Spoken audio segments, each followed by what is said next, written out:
exaggerated, that's what you assume. The story's over now, I must conclude. I am conflicted, watching where I step still, hanging in the balance, not the life I want to live. I want to take it all, standing tall, fear I've weighed the person you are. Oh, break out, I've got to see. Spent all my life holding all of it closely. I played it innocent, a feel of discontent. I'm finally facing it all, fearless.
Oh, get rid of that.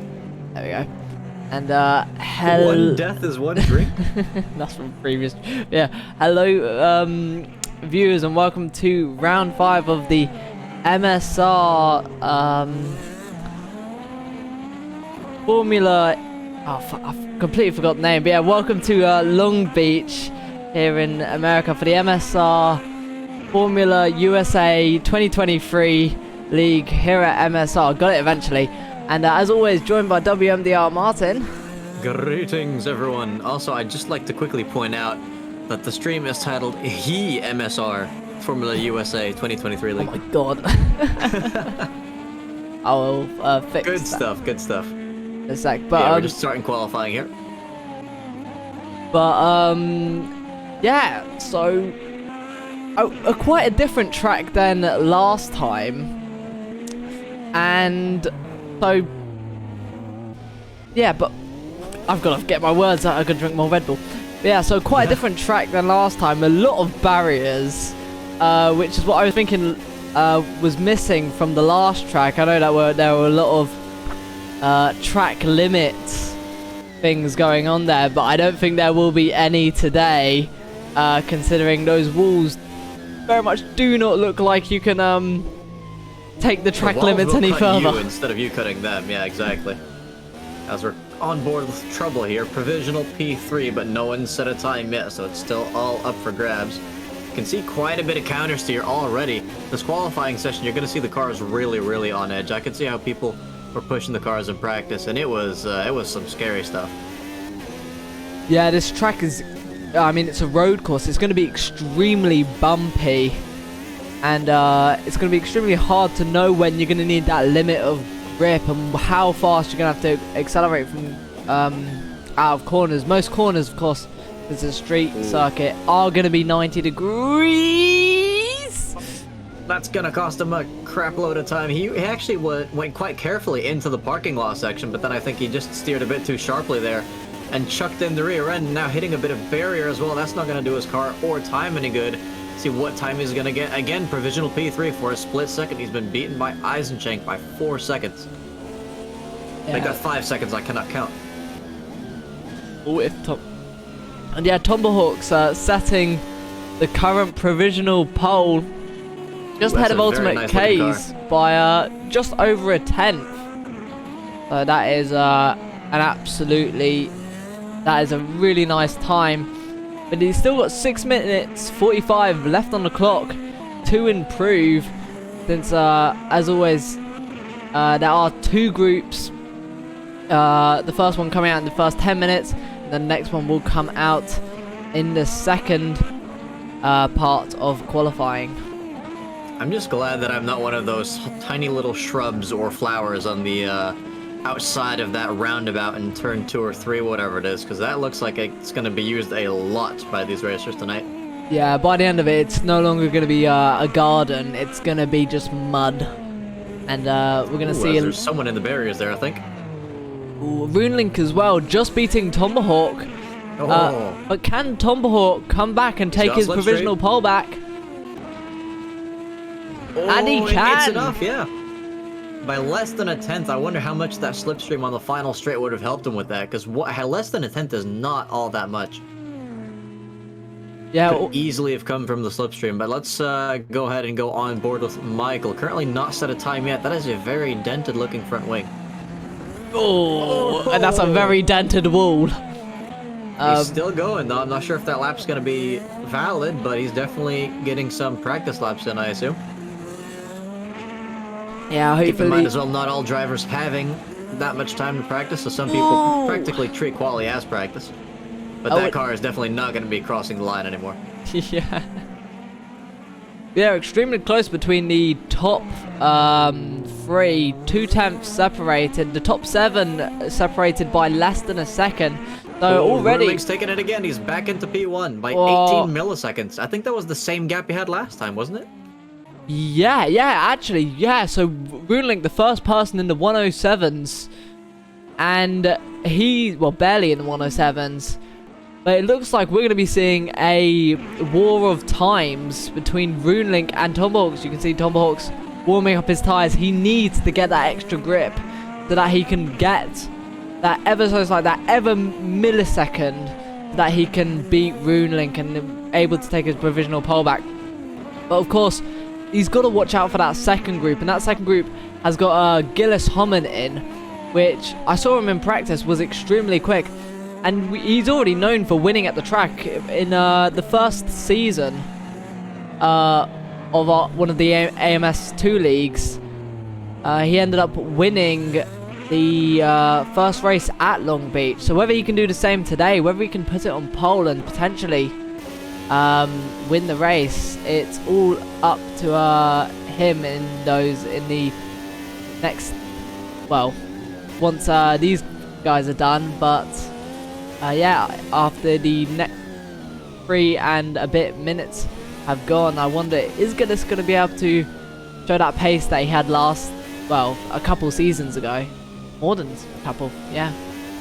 Yeah, quite a few ago in the meantime. But yeah, this lap is not looking too perfect so far. He's less than a 10th down, so I think if someone can really get that setup dialed in and make this car take these corners smoothly, I think there may well be a couple more tenths on the table. Of course, your tires probably still not being in ideal condition after just one lap of warming them up, but he's currently a 10th up, so that's a very, very good second sector, better than his first. We'll see what he can do in the third as he enters the parking lot very carefully. Might I add, now going into the second part of the parking lot where Trouble lost it earlier, he keeps it under control now for a very sharp hairpin at the end of the lap. Get on the power as soon as possible. Hope for slipstream. There is a little bit in the distance, but will it be enough? Across the line. Oh, it is by a third sector. Quite a margin. Over 3 tenths. That is an incredible time. And yeah, maybe these cars are just a bit more set up for sectors 2 and 3, because that first sector, I didn't like the way that looked, but definitely was good enough for a very, very nice lap overall. Yeah, from a experience, the first sector definitely the sketch, especially with, as you saw, Tomahawks going through that fast right-hander. It can just unsettle the car so much, and RuneLink just going through the hairpin it completely unsettles the cars here, since they're 90 degrees, but as much as they're 90-degree corners, if you take them right, you can take them very fast, and if you mess up, it could be you in the wall easily. Precisely, as we're now seeing people going into their final runs. I think RuneLink coming out of the pits for the final time as well. There's just 11.5 minutes left in this session, and only about 2 of those will be for the drivers currently on track, as the second group will come out after that, and we'll wait and see if these times can hold up to that. But currently Tomahawk's still leading by 3 tenths. Keza not improving on that lap, but only by a very small margin. Yeah, but whether that small margin can potentially push him to pass RuneLink this lap, maybe you can get that last bit of confidence on this final lap. So, no, you might have time. Oh, that's that's killed his lap as well. I think Kay's he's gonna need to push.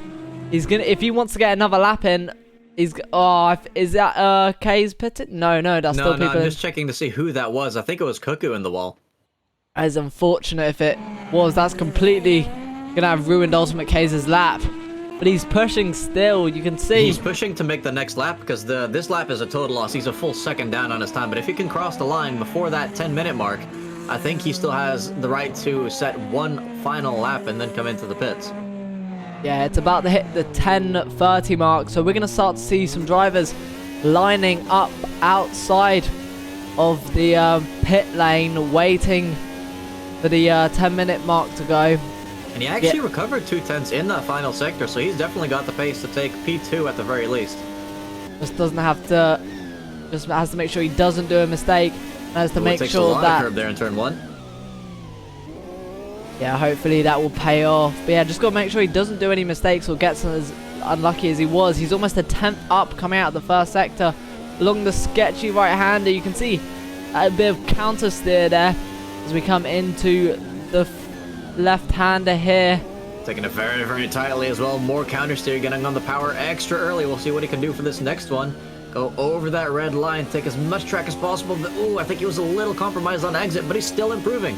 a tenth and a bit up. If he can gain that extra couple of tenths that you mentioned last time in that last sector, he could very much be in P2. I very much doubt he'd be getting P1, but anything is possible with times he's been putting in this last sector, and whether he can get that last sector he did last time across the line. Ruling's improved though. Ruling's improved by several tenths.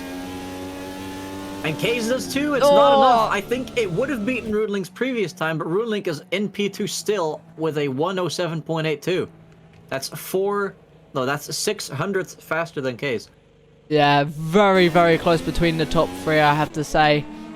That's going to be Tomba doing his final lap now and goes straight into the pits. So yeah, we're seeing the second group of cars coming out on track. Now it's going to be the likes of Gillish, Exus, Svi, Emil, and more on track now for the next 8 minutes and 45 seconds. So we'll have to just wait and see what these guys can do as they heat up their tires around this very, very tricky track. Yeah, I've actually got the list. Yeah, as you said, Gillish, Veilside, Wild Package, Fennec, Eddie, Xevious, Escher, Svi, Ticklish, and Binding. Oh, and of course, as you said, Exus in this second group. And I've got to say, there are some people which I very much want to keep an eye on, because I think they could, I think they could take this provisional pole away from Tombox, and those are the likes of Wild Package and Gillis. So whether Gillis in the Team Tree Hugger car or Wild Package in the orange, the orange arrows McLaren. There we go. I don't know why I thought orange. Can do it. It's all up to them, and whether they want to be extra risky. I think we'll probably see some banker laps at the start, but as the race progresses, as quali progresses, we're going to be seeing people take that extra risk, try and gain that ever so small margin, as we see Eddie already in P8 ahead of some of the drivers, and Emil's taking it to P8 now. Yeah, and Binding too in P9. Binding's just P9, yeah.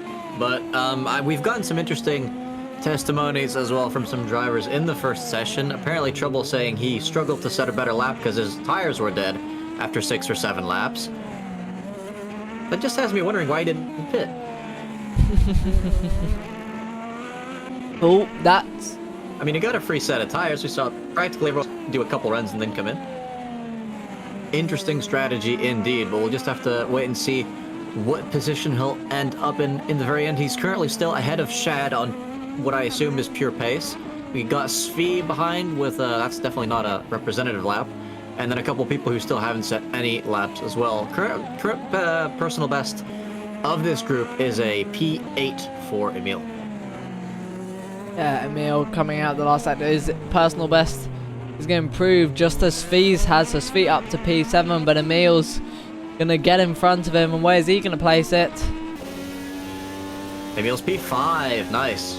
Yeah, that is within 9/10 of a second of provisional pole. Yeah, so whether Emil can bring it up to the quicker guys, 8 attempts down, but still he looks to have the potential today. I saw him in practice as well, up in P2. That's not... Yeah, this is basically going to be understeer central for Eddie, and of course, having that understeer, if you really try and get rid of it, you end up with very difficult to correct oversteer on a pad, so this is going to be a very challenging race for him. Currently 1.8 seconds off the lead in P15. Now Gillish has actually gone P2, 1/10 away from provisional pole. That is a minimum of P2 that he'd be starting at if no one else can beat him tonight.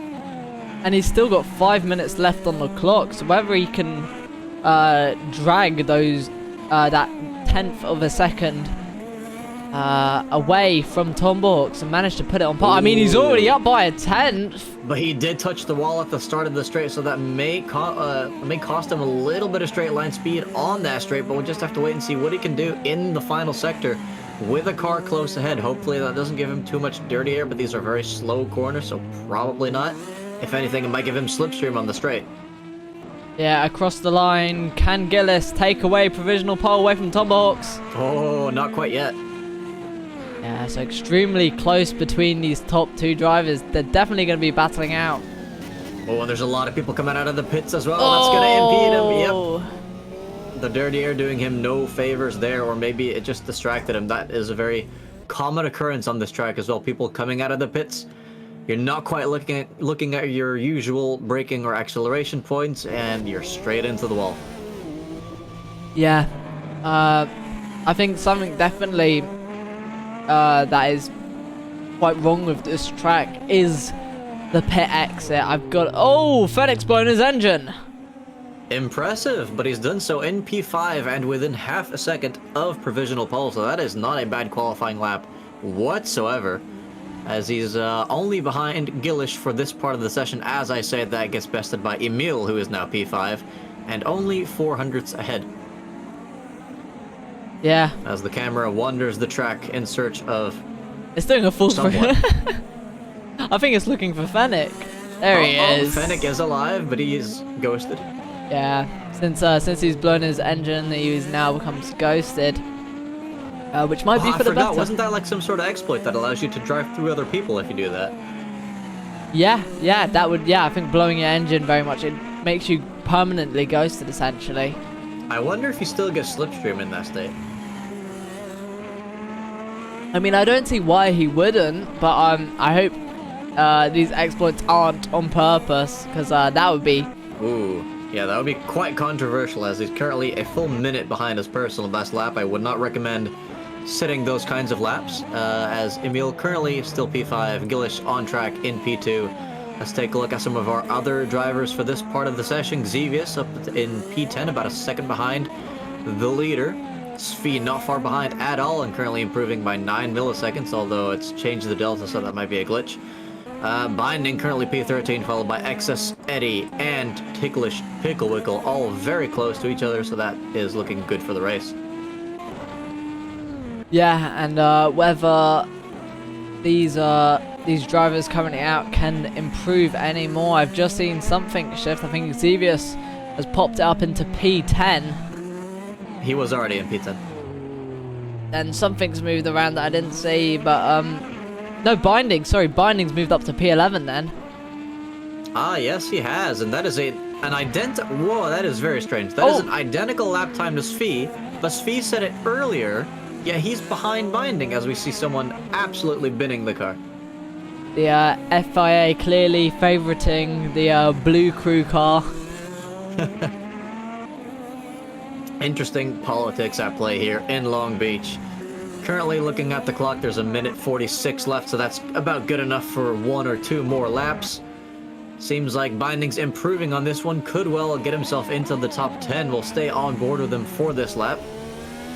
Coming through this last sector, and I have to mention these conditions are quite interesting. I believe it's well, at least from my perspective, it looks quite hazy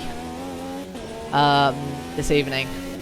Yeah, it's definitely done something for the scenery, and he does improve by a little bit, but it's not enough to put him into the top 10. Yep. Still just 1 second out. Someone else has put it in though, and that is Svi now in P8. Yeah, so yeah, very much the people still moving around and have a minute left, so we're going to see their last times. And I'm very interested to see if Gillis can at all put it on pole as he crosses the line now. It's interesting to start your lap right behind someone else, though. You'd think that's just forfeiting your quali lap. Yeah, I don't think he's going to be too happy about where he is right now. See him smack the wall. Yeah, I think Gillis has put himself in traffic, and I'm going to guess... Oh, yeah, that's going to be quali over for him. Look. Into the wall. Just hope no one collects that rear wing and ends their quali prematurely, as some very strange decisions there. I mean, when you start a lap, I've had it a few times where I end up right behind someone, but usually you're already behind that person in the final sector of your warm-up lap, and you can choose to kind of back off and then give it a push once there's a bit of a gap between you two. So yeah, very strange choices there. Svi now going on to his very last lap. He's just made it over the line, not improving his lap, but he has one more chance. Yeah, him and only one other person are currently out on track, so there's only... Oh, that doesn't look healthy for a lap time. Let's see if the other driver, Exus, is having a healthy lap. He's currently in Sector 3 now, about to enter the parking lot. Looking pretty stable with that car so far. Let's go on board. Yeah, this is very much I remember this is the Formula Drift part of the track. And, well, we've already seen some drifting today by Trouble. Whether Exus can improve at all, I don't know if he did. It is the game switches before you can really check it. Let's see. Exus in P15. I don't think he improved. Yeah, so currently as the stands go, it's Tomahawks in P1, Gillis in P2, Runelink in P3, Ultimate K's in P4, Emil in P5, Fennec in P6, Cuckoo in P7, Svi in P8, Jellin in P9, Eisenshank in P10, Exevius in P11, Binding in P12, Eddie in P13, Kunisek in P14, Exus in P15, Ticklish Picklewickle in P16, Escher in P17, Dino in P18, Trouble in P19, Shad in P20, Michael in P21, and Simon in P22. I got through perfect timing. Got through all of them. As Diener, not very happy with his position in P18, starting this race with the word balls. Also, I just saw something that doesn't quite make me too happy. Apparently, track limits will be monitored in this race. The red line in Sector 2 is to be watched out for, and I believe that is some of the 90-degree corners there between some of the shorter straights. Yeah, so whether my whole thing is glitching, just gonna sort that out. But yeah, whether people can essentially stay out of track limits this time. They're able to move up over the race. It's, it's all up to them and whether they want to risk it, especially in the third sector. It's impossible to overtake in the third sector. Unless, of course, your opponent makes a bit of a mistake, and as tires degrade, we may well be seeing a few of those. Especially understeer in the final hairpin corner as well. It's one of the most dreaded corners I've ever driven myself. And you really need to either chuck the car in there and have a lot of brake bias to pull that off, or you're just going to go extremely slowly through it, just waiting for the car to turn in. Or if you are one of the big brain boys, you will have a setup that is specifically set up for that corner, and then hope you can survive the rest of the track with that. And I have just fixed what the problem was, so now everything seems to be set up. But yeah, so Tomahawks on pole, set next to Gillis. So this is going to be a very interesting first corner. These guys literally separated by almost half a tenth, which is just incredible. And I'm already seeing sinking symbols, which I'm not liking. But we're going to go onto the formation lap. Yeah, nobody quite thinking that it was a standing start on this occasion, which, of course, is what you want to see if you're not quite a fan of chaos. I do personally prefer standing starts myself, but I wonder how many safety cars we would get on the first lap if we tried that. Also, is it just me, or are some of the cars crabbing an unusually large amount? Yeah, it does seem that there might be some server issues, considering that I'm seeing some cars moving a bit abnormally. So, hopefully that'll figure itself out. Yeah, a little bit driving sideways there. Or is that just me? Interesting tactics. No, I'm getting the same issues as well. There seems to be a little bit of a separation growing in the group, so hopefully people can join back up with each other. Of course, around tracks like these, there is always a bit of an accordion effect, so you gotta watch out when you join the back of the pack of cars ahead of you, that you don't slam into them as you have to slow down for the corner. But, yeah. Also, I can't help but notice we don't have a bet set up yet for safety cars. Thank you. I've just, as soon as you said I haven't noticed, I'm like, oh god, hang on a second, safety cars. I'll put that up just quickly. Let's put it for just 2 minutes. But I do apologise for the people who did want to put a bet down. But yeah, completely slipped my mind. All sorts of jumbles tonight. But yeah, as they're coming through the last corner, hopefully everyone makes it through. It's an extremely tight corner. And That it is. whether Tomahawks is going to go early or late, it's all up to him. This formation zone is now, and he's off and gets an amazing start. Gillis not getting the best of starts and launches. Oh, McKay's looking down the outside of Runelink, going into the first corner. A lot of cars going too wide. Is everyone going to keep it clean? That's a car braking late, but hopefully he's safe. Oh, there's a crash. Oh. That's a safety car. Oh, Yeah, my. that's for sure. Oh my goodness, we got half a roadblock going on. They're partially off the racing line, thankfully, so nothing too crazy as for first lap incidents. I don't see any wings that have fallen off, so maybe some people can continue this race without having to visit the pits. But yeah, I saw a car there. Yeah, that's Eddie. He's lost a lot of positions coming from out of the frame there. That is a very, very painful start to what was already going to be a difficult race for him. Yeah, very, very unfortunate. So I'm just going to quickly end the submission and choose the outcome straight away. And is there going to be a safety car? Yes, there is. You're telling me no one bet against it? Come on. But, yeah, wow, that was quick. And I'm very interested to know who that was, because I saw a Sentinel Motorsport car, one of Tomahawk's teammates, go 3 wide at the back, but it seemed as if it was all fine. And I genuinely, at one point, thought, okay, I'm confused. I thought 3 wide, that's death. I didn't see any death. And then I saw death. It was very much I think I saw a blue crew car, a Moisty Scuderia, and I think... Oh, we got Fennec pitting for P5.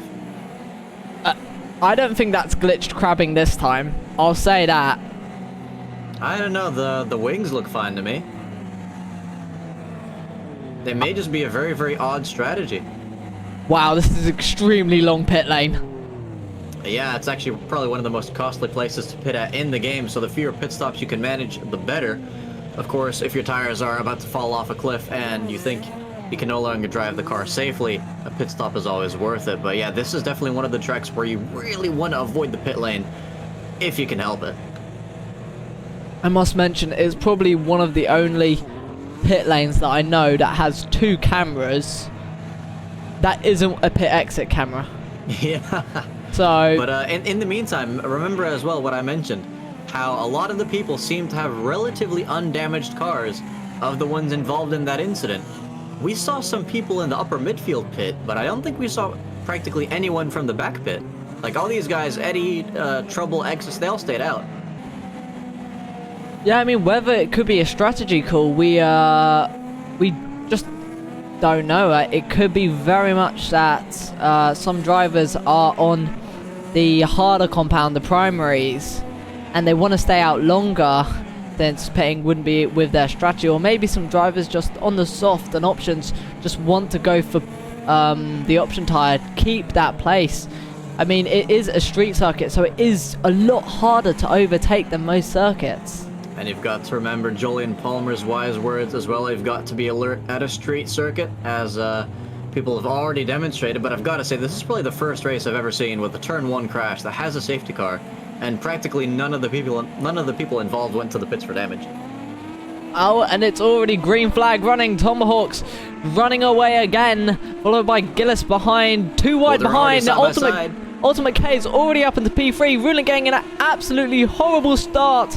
Looks for the dive down, but it Hold on, seems... there's a move for the lead potentially going on. I think Gillis is really lost out there. He was on a very bad line trying to take the lead from Tomahawks into turn 1. And that's a car on a mini-map off the road. Oh yeah, that is Michael. That is Michael taking a very wrong turn at turn 1. That hopefully doesn't look like damage. The top 4 fighting for the lead. Quickly just go on board with Runelink here because he's got a perfect view of this fight. Absolutely massive wang on the back of that Moisty Scuderia car, going a bit wide there. Yeah, gonna go on board with Case because Runelink's messed up that exit. This is a very close fight now coming into the parking lot. Do you want to take a risk here?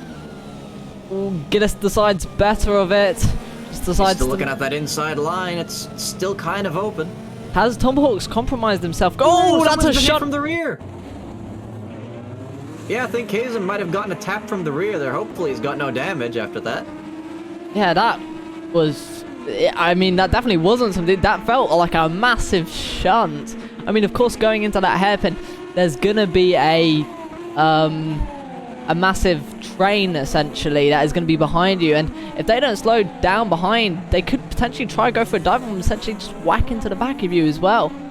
Absolutely, as this group is once again starting to turn into a 4-car fight. Tomahawk showing no signs of pulling away. That just makes you wonder, is he just playing it safe, keeping the car out of the barriers, or is he on the wrong tires again? Yeah, potentially. I mean, we saw the strategy last time. It was all on it was a very much based somewhat on tire and strategy. And whether it's going to be similar to this, whether the degradation is high. I mean, we had trouble talking earlier about his tires being gone within 7 laps. And if the softs are going off within 7 laps, I really don't think they're going to be the optimal tyre. But it is very much also how you nurse them, how you feel the tyres, and they could very much last long depending on just how you drive them. Absolutely, and now Gillish having a very good exit out of that hairpin. He's got a lot of slipstream as well, going around the outside of turn 1, but he doesn't outbrake his opponent.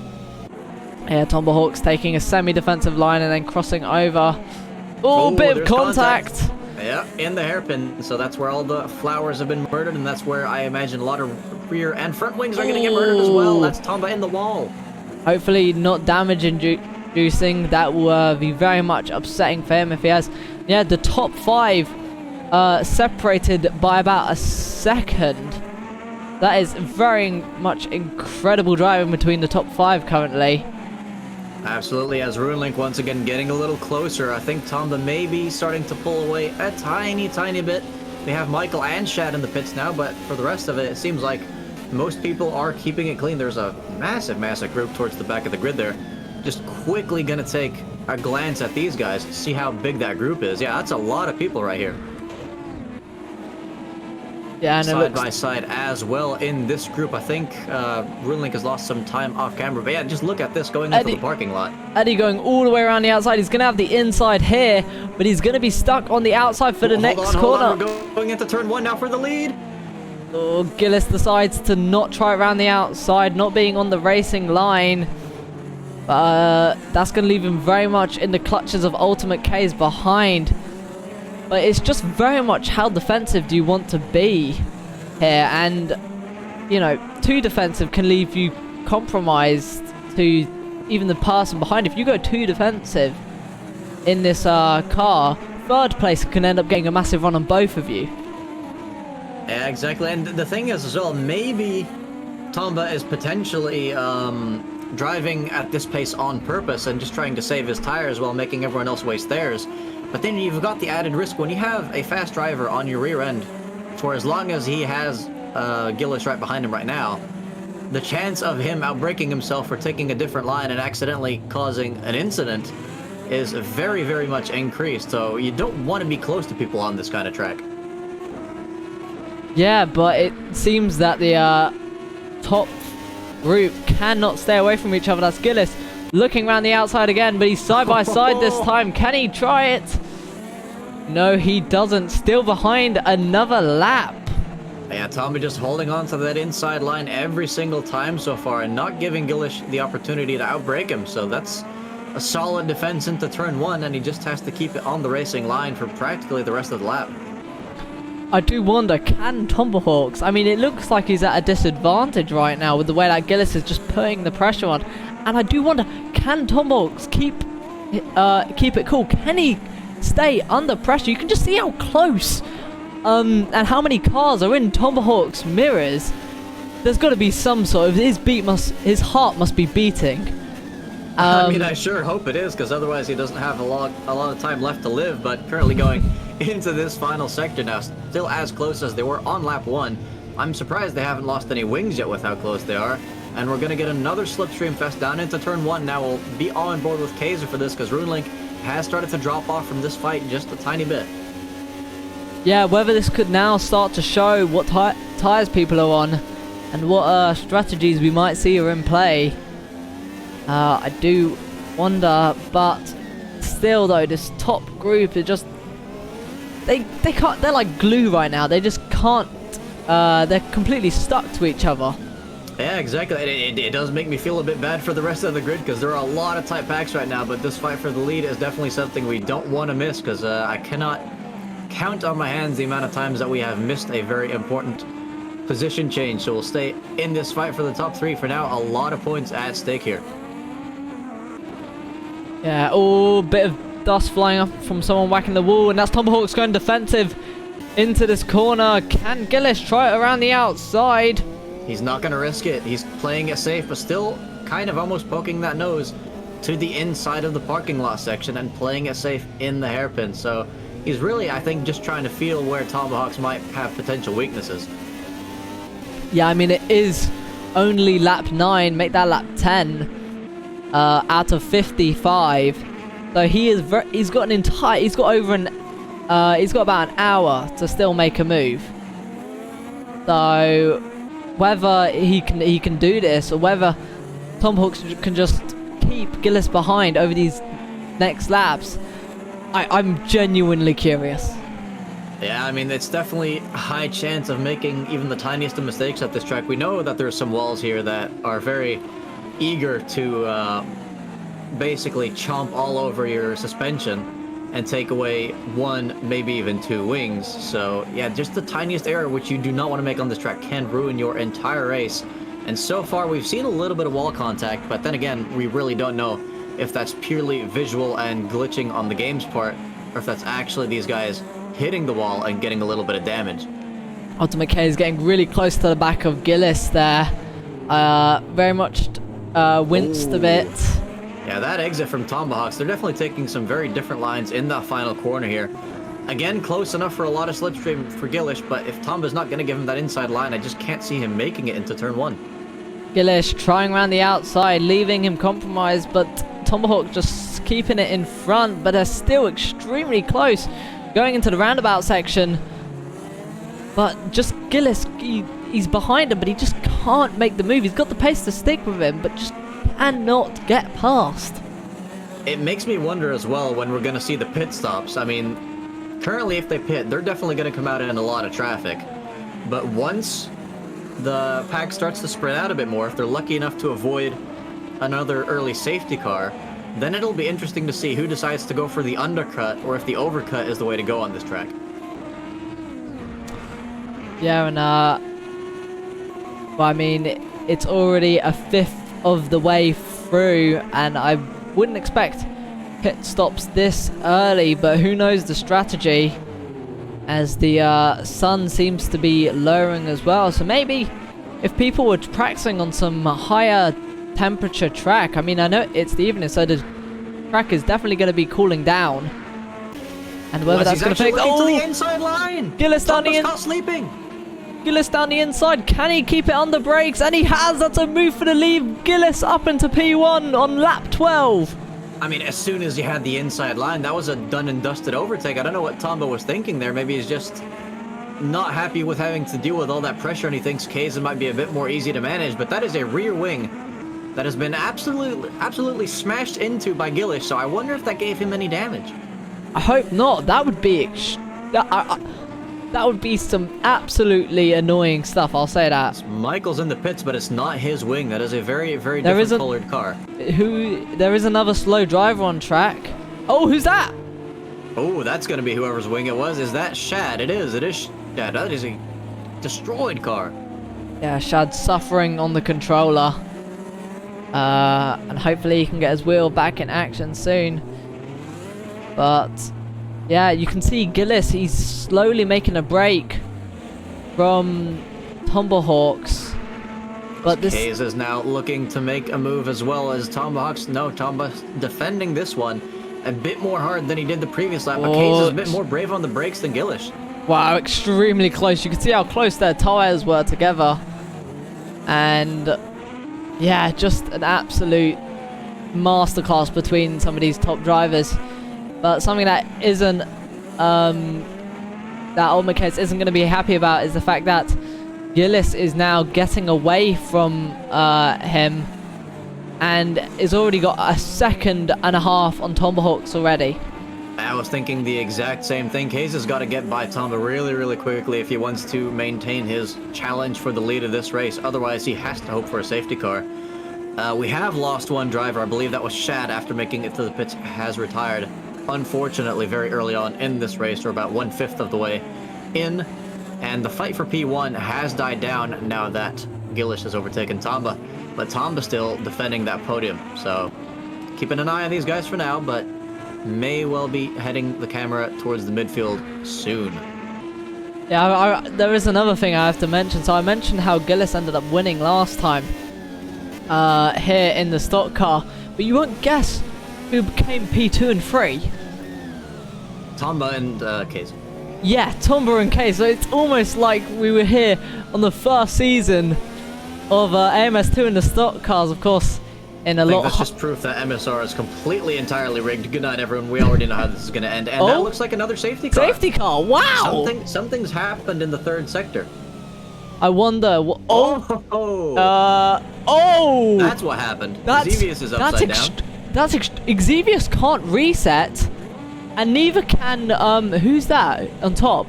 That's Simon Y2K, and they're stuck on a part of Xevious's car. Maybe someone can try and knock them off. I've never seen anything like this. Yeah, they're stuck on each other, so they actually cannot reset because they're on top. This is terrible. I mean, being on your roof is already as terrible as it can be. Oh no, Xevious is retired from the race. No! And Simon, yeah, he wasn't moving for a little bit. Now he's back underway. That is unfortunate, though. I was about to say perfectly balanced, but not quite as you would want it to be in this case. That is our second driver retiring now. I can't wait to see the steward's inquiry for that one, because that has got to be the most strange camera I've ever switched to in a long, long time. And Simon, strangely enough, not pitting, yeah. Yeah, that is extremely interesting. I thought there would definitely be some damage there. But, meanwhile, Runelink coming into the pits from a fairly high position. I believe he was in the top 5 when he came in. Fennec, Exus, and Diener all coming in as well. I imagine some of these have got to be scheduled pit stops.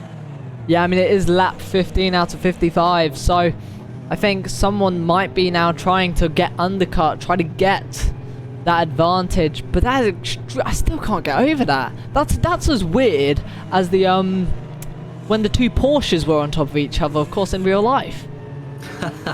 Yeah, exactly. But in the meantime, I don't think that this safety car is a ideal scenario for Tomba, because I was thinking maybe at some point, if the gap's big enough, he can come into the pits before Gillish and Keza. I don't see that happening now. If he pits anytime soon, he's going to be in a lot of traffic once again, because the whole pack has been bunched up once again. And even though he's right behind the leader, I don't think he's really going to be making too much of a challenge for that position. I think Ultimate K's is definitely, when the lights go green, he is going to be on Tomba. He's going to be very much looking to pass straight away to get onto the back of Gillis. But then again, Gillis, he's showed that as soon as he passed Tomahawks, he showed he had the pace to get away. So I wonder, even if Ultimate Case can overtake Tomahawks, whether Ultimate Case can actually gain on Gillis, even in that fact. So that was a very, very short pit stop there for trouble. I wonder if he just had to repair some aero or suspension damage. I hope that's not a fuel glitch as well. That's the one thing I have hated about out of all the glitches in the league so far. Yeah. The fuel glitches have definitely been my most hated, because yes, netcode can happen, but it happens occasionally and it doesn't completely take you out of race. If you don't have fuel... Oh, is it? Yeah, they're restarting, already so green... the whole grid isn't together yet, but Tomba is already side by side with Kaiser for P2. Yeah, as I said, K's definitely looking to make that move, but Tomahawk's looking down the inside, braking... Really heavy on the brakes there. Oh, but do they leave each other? Everyone going quite slowly. Wait, was that a false start? What's going on here? I'm gonna stick my safety car thing back on because I'm confused. Yeah, we've never seen anything quite like that before. I'm guessing that must have just been a false start because the entire pack had not caught up again yet. But especially considering that some high-ranking staff members were also really, really booking it there, Huh? I do wonder what kind of miscommunication that would have been. Ultimate Case is up into P2 though. He did undertake him over safety car, but is that because when the safety car was called, he was already... Huh? What in the madness is going on? You can't call a new safety car during a safety car, I don't think. Yeah, but... I mean, we do see some more people in the pits now. I mean, there's Simon coming out of it. I don't think he got involved into any new incidents. Someone else very far behind, as well as Michael. His car is looking very shiny indeed. But yeah, that is very odd. I'm trying to work out if there was indeed green light running, then of course it was fine. But I know Ultimate Case overtook while it was quote unquote green. I mean, we still don't have any idea to this point. But if there was some sort of overtaking, and Ultimate Case did get him, I mean, of course that's legal. But if that was a false start and Ultimate Case has now made it into P2, that is extremely controversial. I mean, this whole incident right now is just smelling controversy to me.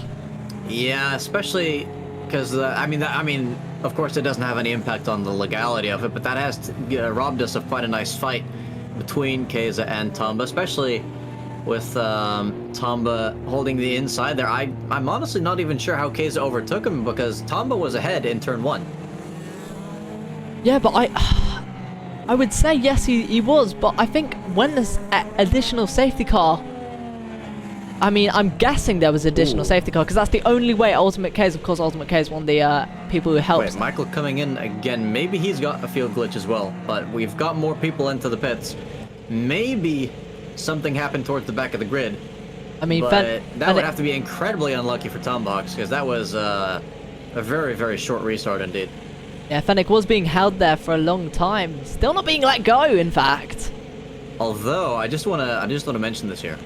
And put on your tinfoil hats, guys, because this is gonna get quite interesting. But if you look at the paint scheme on this car, okay, you can see it is indeed the yellow, green, red, and white car. Yes, yes, yes. And then you go to Eddie, who just came into the pits, and you see he's got the exact same car. Now, hear me out, but Fennec here, who is still in the pit lane, came in at the same time as his teammate, who is also the teammate of Keza, who strangely benefited from that incident. I'm not saying it was Crashgate, but... That's exactly what I thought you would...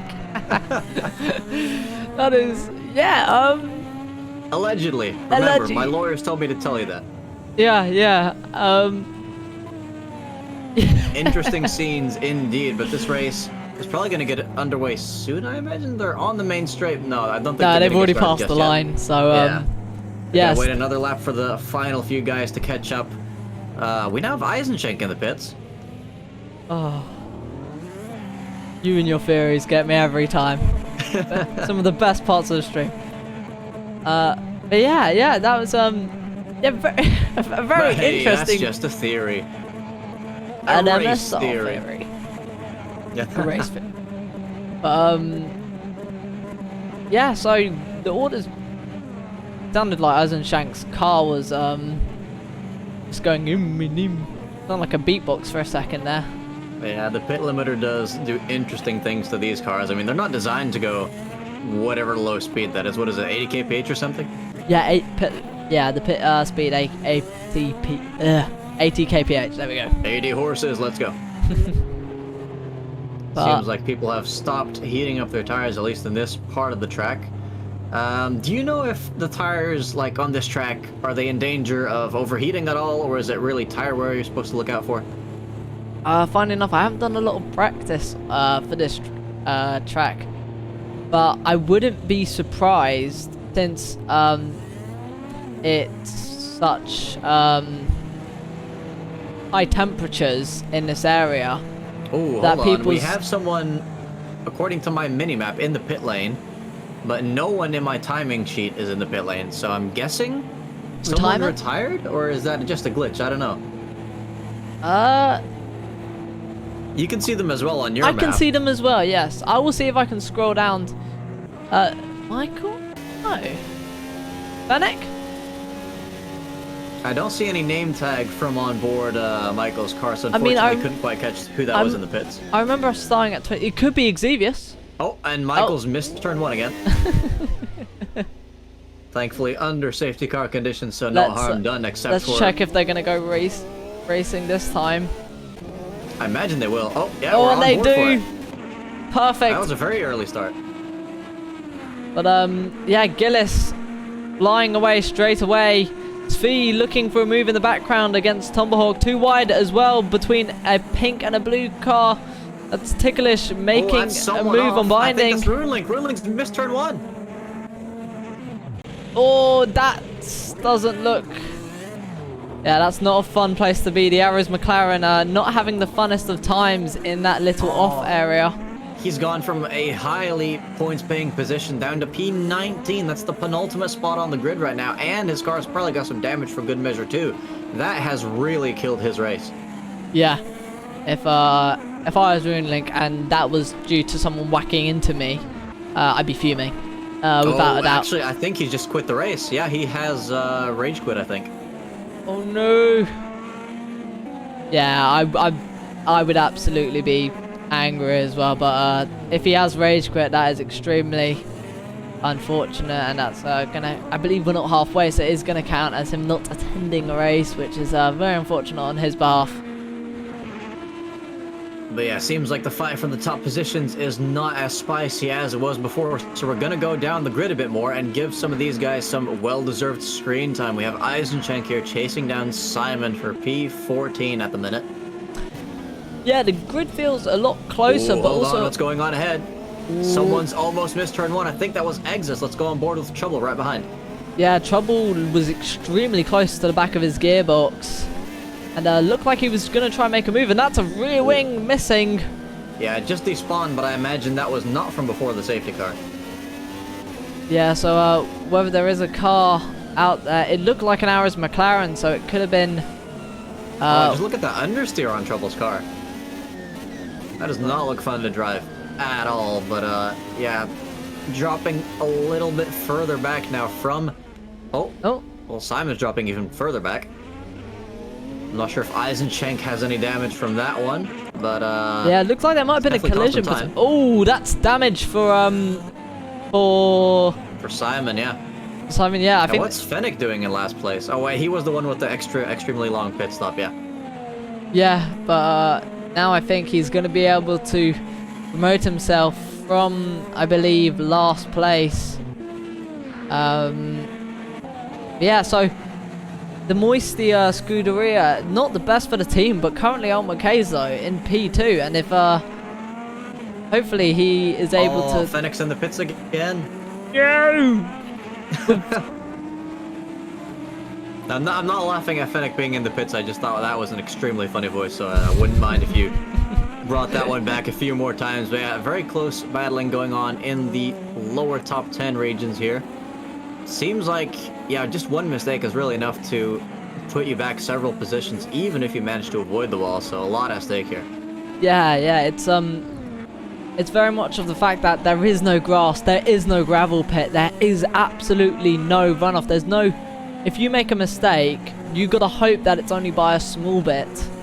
I think actually the only runoff section, the only proper runoff section is into turn 1. Ooh, Emil getting properly close to the back of Escher there. Yeah, it's very, very fun to try and navigate that final corner if your tires are alright with it, of course, because... Well, actually, let me just take a quick look at Casey. He has dropped off the lead a little bit more this up. I think he was within a second, and now it was pretty much 2 seconds off the lead. Yeah, I mean, we still haven't seen these this top group pit at all. So we're definitely going to be seeing some strategy and maybe some undercuts come out later in the game as we see. Fennec is getting lapped and not impeding the drivers battling ahead, so very gentlemanly stuff there. Oh, that looked like a potential battle. I think that was between this. Yeah, I think we've got it now. So Emil, Escher, and Binding. So let's go on board with Emil for this one. Yeah, the battle for P9, and whether Emil can shoot his way up through, I think it might be the battle. Or, yeah, no, battle for P9. That is a blue flagged Fennec up ahead. And I think... Oh, he's overtaken Escher. Escher has relinquished that position and gone straight into the pits. Oh, that could be very much strategy now. Of maybe he's pitting early right after a safety car. That's... I mean, I'm not sure if this is gonna help him get to the end, but that's definitely cost him a lot of time not pitting during the safety car. I agree with that, but we still got some top runners who haven't pitted, so whether the safety car just isn't a viable option, maybe people don't want to go that far back, maybe position over speed here, as we see Fennec let Binding and Emil both past. Yeah, it's a 4-car fight turning into a 2-car fight now, as we see Binding definitely getting some heat into those tires. I'm not sure if he quite wants that, but it's very nice to look at, to say the very least. He's going to be going a little defensive. No, he's leaving the door open, but Emil is not going to dive bomb it going into the parking lot. That would be one of the riskiest moves he could go for, as we now have Gillish in the lead, was in the lead, is now in the pits. Yeah, Ultimate K is taking provisional, so this is where the strategy comes out, and Gillis looks to be trying the undercut, and whether that can work for him, or maybe he might end up getting stuck in traffic. We'll just have to wait and see, but what's remarkable is that no one followed him into the pits. Yeah, definitely fueling and tires there as he leaves the box. Is he going to come out in traffic? It looks like he's timed it right, so he's going to be at the back of the pack. But the only car that you can properly see ahead is the back marker, so that car will just get out the way. So he might have actually timed this pit stop perfectly and might be able to get the undercut on Ultimate K's and Tomahawks. We'll just have to wait and see as this battle for P8 now, due to that pit stop, continues on. X is getting closer and closer to Emil chasing down Binding. Keza now leads this race by 2 point something seconds, as Tomba made a mistake? Oh no, it was the hairpin. Yeah, the track distances, or the time distances on this game, they don't make a lot of sense when you're in the final corner here.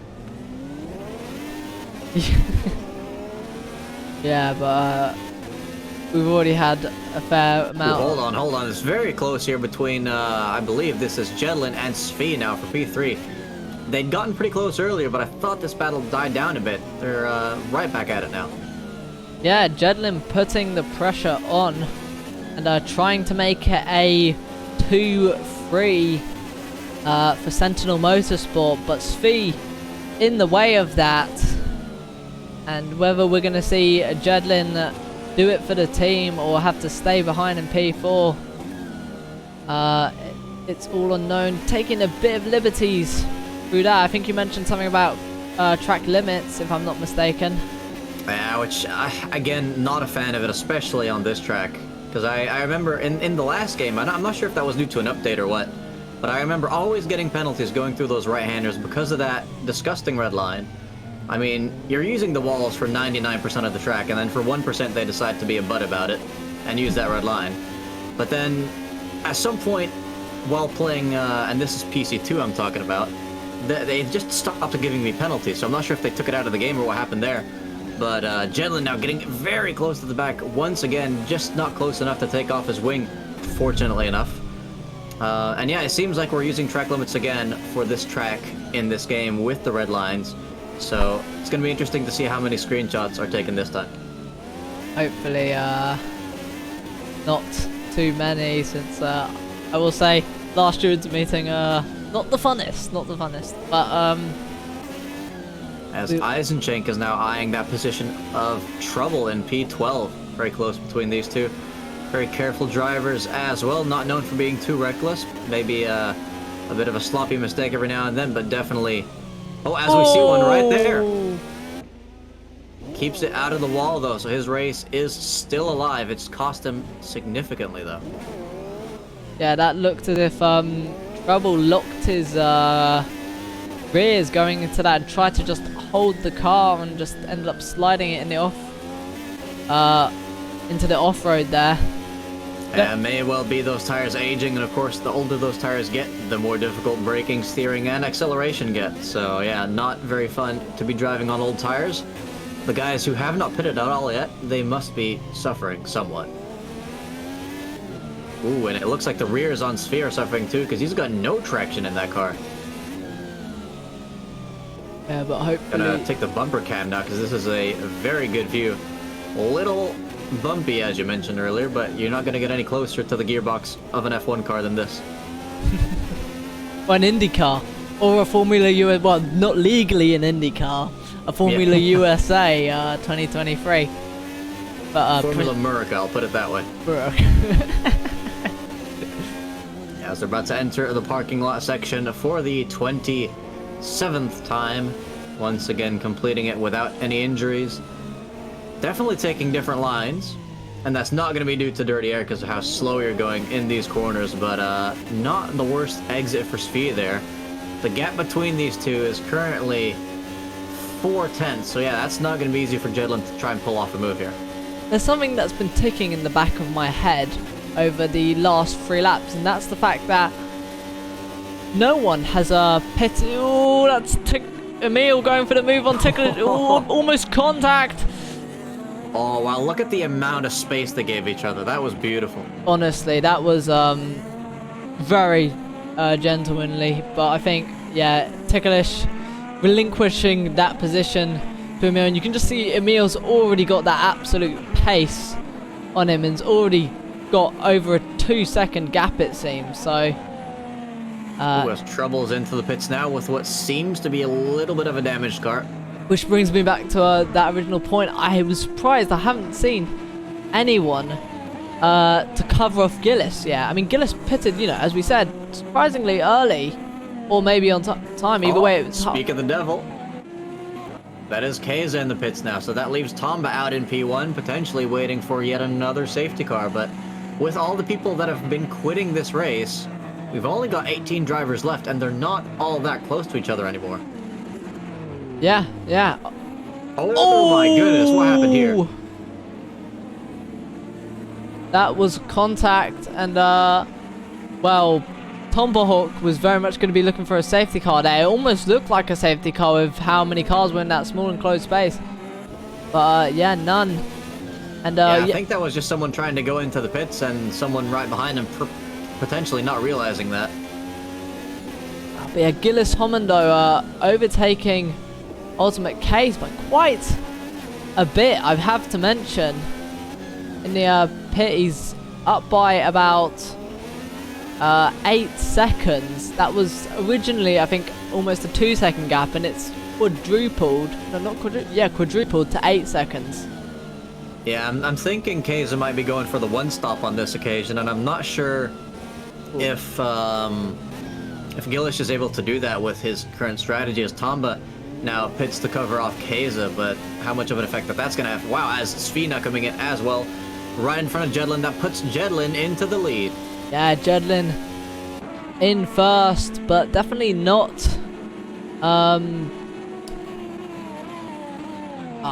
Forgot the word, but definitely not in first when it comes to pit strategy. But I do wonder whether this pit stop with Svi might work out, and he might be able to undercut Jedlin to take that position back. You saw how close they were. Jedlin had to kind of swerve a bit to the left because Svi, of course, was.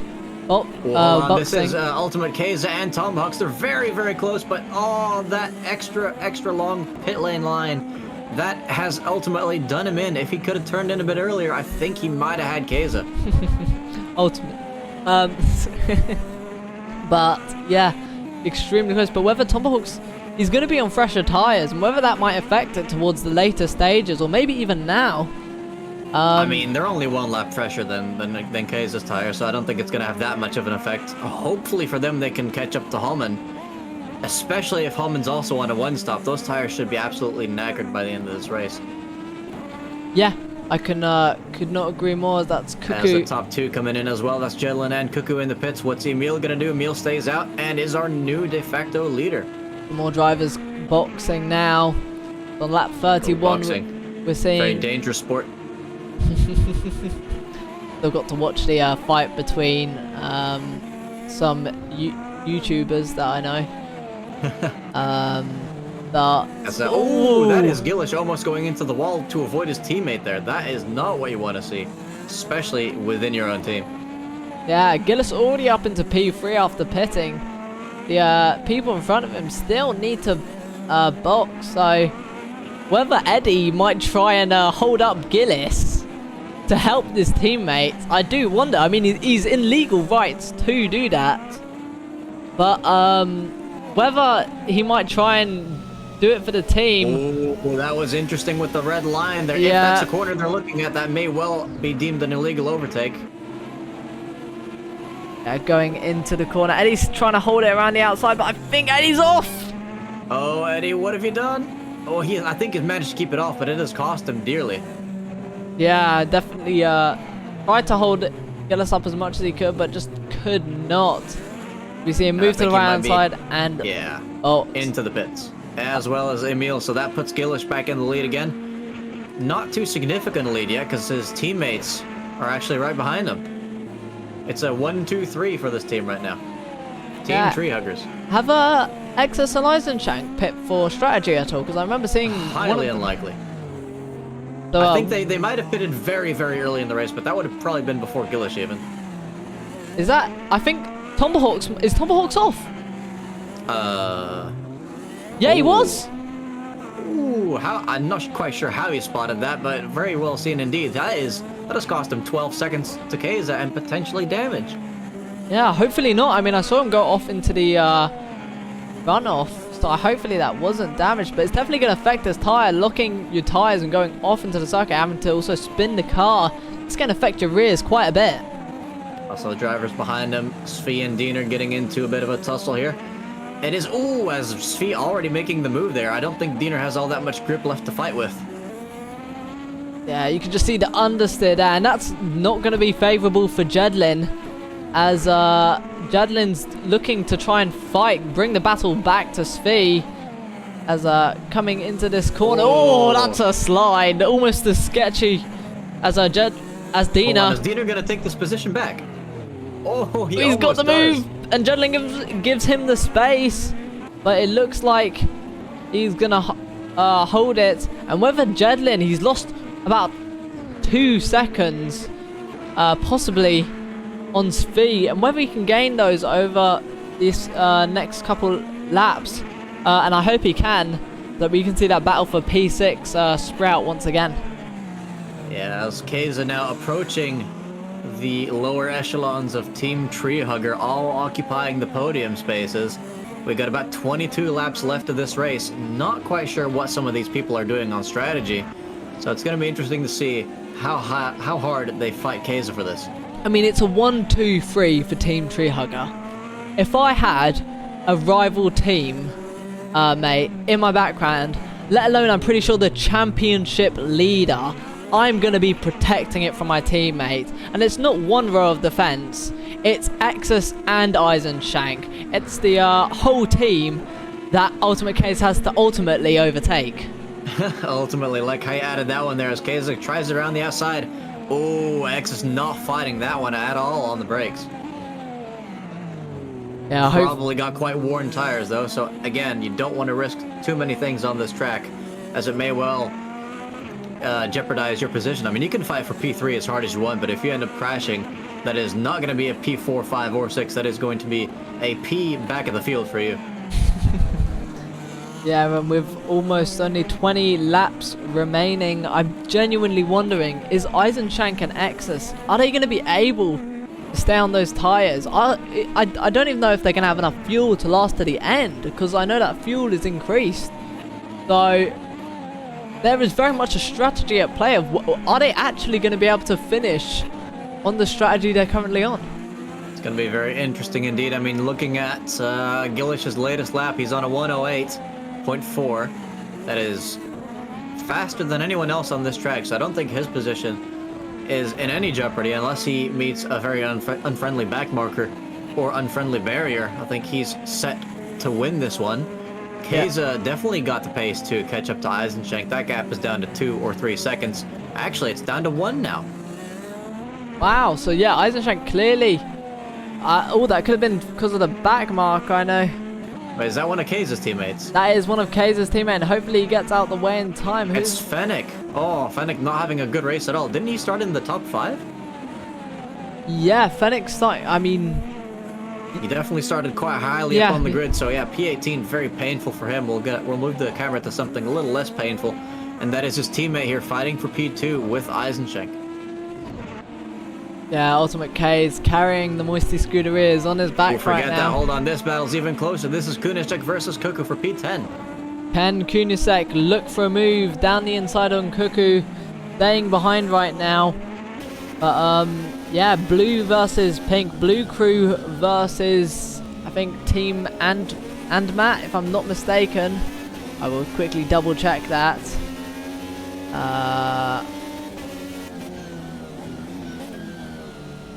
Yeah, Team and Matt. Oh, that's a bit into the wall, so we might see a move. Oh, that's defensive going into the last corner. Oh, they're almost 3 wide here at Terrapin.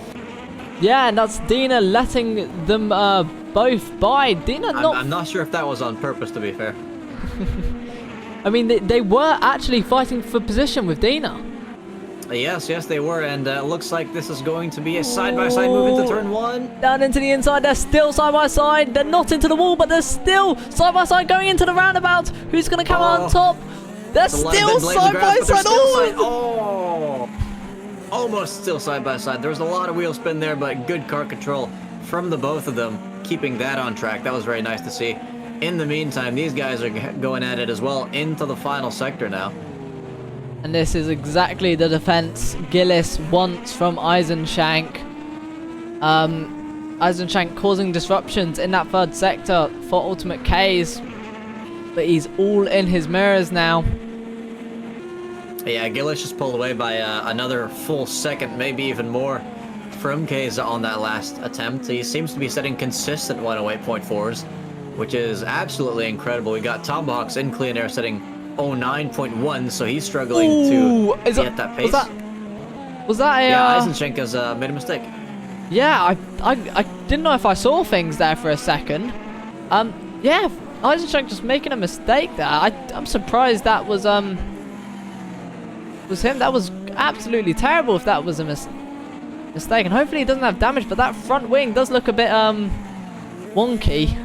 If he has to get another pit stop in, because there is still a decent amount of this race to go, then now is probably the time so he can take advantage of whatever fresh tires he can get. Yeah, He's got quite a gap behind him as well. It's like if you come out into traffic now, you're not going to have to overtake that many people. Someone who's going to be absolutely trying to steam ahead, steam ahead is Tomahawks behind them, so whether we're going to be seeing them battle. Yeah, he's pitting. Eisenschenk in the pits from P4. Oh, Eddie in the wall in P12. That's going to leave him compromised to Dina. Dina looking for that inside move. Does he get away with it? Coming into the third sector. Can Dina? They're side by side. Very close between the two drivers here. Dina's on the outside, Eddie on the inside, but that's going to turn to the inside for the final corner. Can Dina? No, this isn't Dina. This is Binding. Sorry. But Eddie able to hold it around the outside there, surprisingly, and getting the better exit massively onto the main straight. And I've just noticed how dark it's getting as well, as this might actually end up turning into a night race. Yeah, I think we could very well be seeing a nice sunset on the low polygon horizon there, as my shadows don't seem to be set to a very high setting. But yeah, that was a very interesting battle there between Eddie and Binding there. I mean, Eddie showing a lot of courage going that deep onto the brakes, holding it around the outside going into the parking lot. I don't think we've seen anyone, at least not on our cameras tonight, take that risk. And then very aggressive into the final corner as well. He basically turned in on Binding, which may well be because if he turned in any later than that, the pad would understeer him into the wall, but still. Yeah, I mean, as a pad driver, I can definitely tell you, I hate that last corner. You know, you gotta definitely work the setup if you want to take it. I mean, if you're on default setup in any car and you try to take that corner, let's just say you've got to yank the handbrake and drift that car around the corner. Also, just want to mention as well, we've missed it happen, but Exus has lost his podium position. That puts Tomba back onto the podium as Escher is ushered into the pit lane. I see what you did there. Yeah, definitely Still plenty of action to watch on this track. We have Cuckoo still chasing down Kunishek for P7. And they're very close to a back marker as well, as I don't think these guys are lapped. No, they are not. Let's just find out who that is. That is Fennec. So Fennec just not having the pace.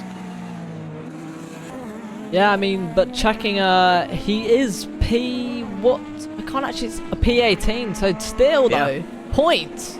Yeah, I believe, yeah, that is going to be, still 3 points on the board for him. So, you know, if you're taking 3 points, you're taking 3 points. I don't turn down free money. I also have to wonder if Exus is going to stay out for too much longer, because he's dropping like an absolute stone, shipping positions left, right, and center. He's got no pace left whatsoever. That just makes you wonder if they're going to pit. Are there any other people who are going to pit later than this? Because if he's holding out for this long, I just don't see the benefit of it. I mean, 15 laps and on extremely worn tire. He's got to be on the hard. There's no way he's on the primary as what's being shown right now. As he gets taken around the outside, which now turns to the inside for this corner. Svi able to make the move down the inside there. Extremely close, but I think respectable. Yeah, respectable, but potentially not respecting track limits if that is indeed one of the corners that'll be looked at. So we'll just have to wait and see what happens there yet again. It's, as I said, one of the better overtaking opportunities on this track, which is why I'm not a fan of putting track limits right in that spot. I mean, there are some tracks in this game and PC2, as X is finally coming in for what I assume are fresh tires there, where basically you've got a line that is literally just the distance of like the width of a car away from the wall, and if you use the entire track, like you go up to the wall just over that line, you get a penalty. I remember in PC2, I think this was a big thing in, oh gosh, which corner was it again? There's definitely, I think it might have been going into, I can't quite remember anymore, but anyway, basically you use the whole track on entry, and then it's like, no, you can't do that. We put a red line here. Yeah. I mean, I remember that is why we turned off track limits for our Project Cars 2 league, but the track limits definitely have been interesting for this league and very much going to be looked at all around the board. Oh, actually, and I do want to mention as well, I did mention track limits would be looked at, but they will not necessarily be based on the red line for sectors 1 and 3. Apparently, it's only sector 2 that will be looked at. Okay, so, I mean, to be honest, sector 3 is extremely hard to be looked at. I have to... Ooh, lots of counter steering there. Yeah, very nice catch though, I've got to say. If that was me, I would be facing the other way right now, saying hi to all the drivers passing me. Very polite as usual, but yeah, it definitely seems like the fight for the top positions has really calmed down. Gillish is still pulling away from Keza, despite Keza having clean air now, so that doesn't seem like anything's going to happen there. Tomahawk's chasing him 10 seconds down the road, practically the same pace, so nothing quite going there. Svi, another good amount of seconds down the road, also going the exact same pace, and the further you go down the grid, the slower the pace gets. So yeah, I think everyone's kind of settled into their positions now, unless we still have more people in the upper midfield that have to pit. Yeah, and as I mentioned earlier, it's got extremely cinematic now, and the lights are turning on. You can see the glow starting to light up the track. Whoa, actually getting extremely close to the water. And yeah, I've got to say, Long Beach at night time, it has got to be, it's such a beautiful track. And hopefully we can see some awesome moves here on this track. Yeah, as you said earlier, hopefully they can be legal moves, as track limits will be looked at. But it looks as if though that the grid is entirely spread out. I mean, I don't really see any cars battling. I mean, we still have Escher chasing down Emil for P12, which is the battle we're currently looking at, but yeah, it definitely seems like it's going to depend on how many people make mistakes now. As you can see, the sunset a little better from this part of the track. Gillish coming in. I knew it. He pitted too early. Ooh, this could be detrimental for his lead. Unless the other drivers have to pit as well, but then they'd really be leaving it late. As he gets passed by Ultimate K's for the lead. That's going to be a full fuel of tyres, and I'm guessing he's going to be put on the options with 11 laps left. That was a pretty quick pit stop as well, so hopefully not a fuel glitch as you said earlier. He's coming out in which position? It's going to be a little close with Svi. Yeah, maybe he has to take that extra bit of line, coming out ahead, and safely into P3. Yeah, Svi now chasing down Homan on fresh tires, but unlikely that he's going to be able to catch him because just look at all that traction. Oh, look at all the sparks. Yeah, doing a little bit of pro gamer move wall riding there, unless it's a visual glitch, of course.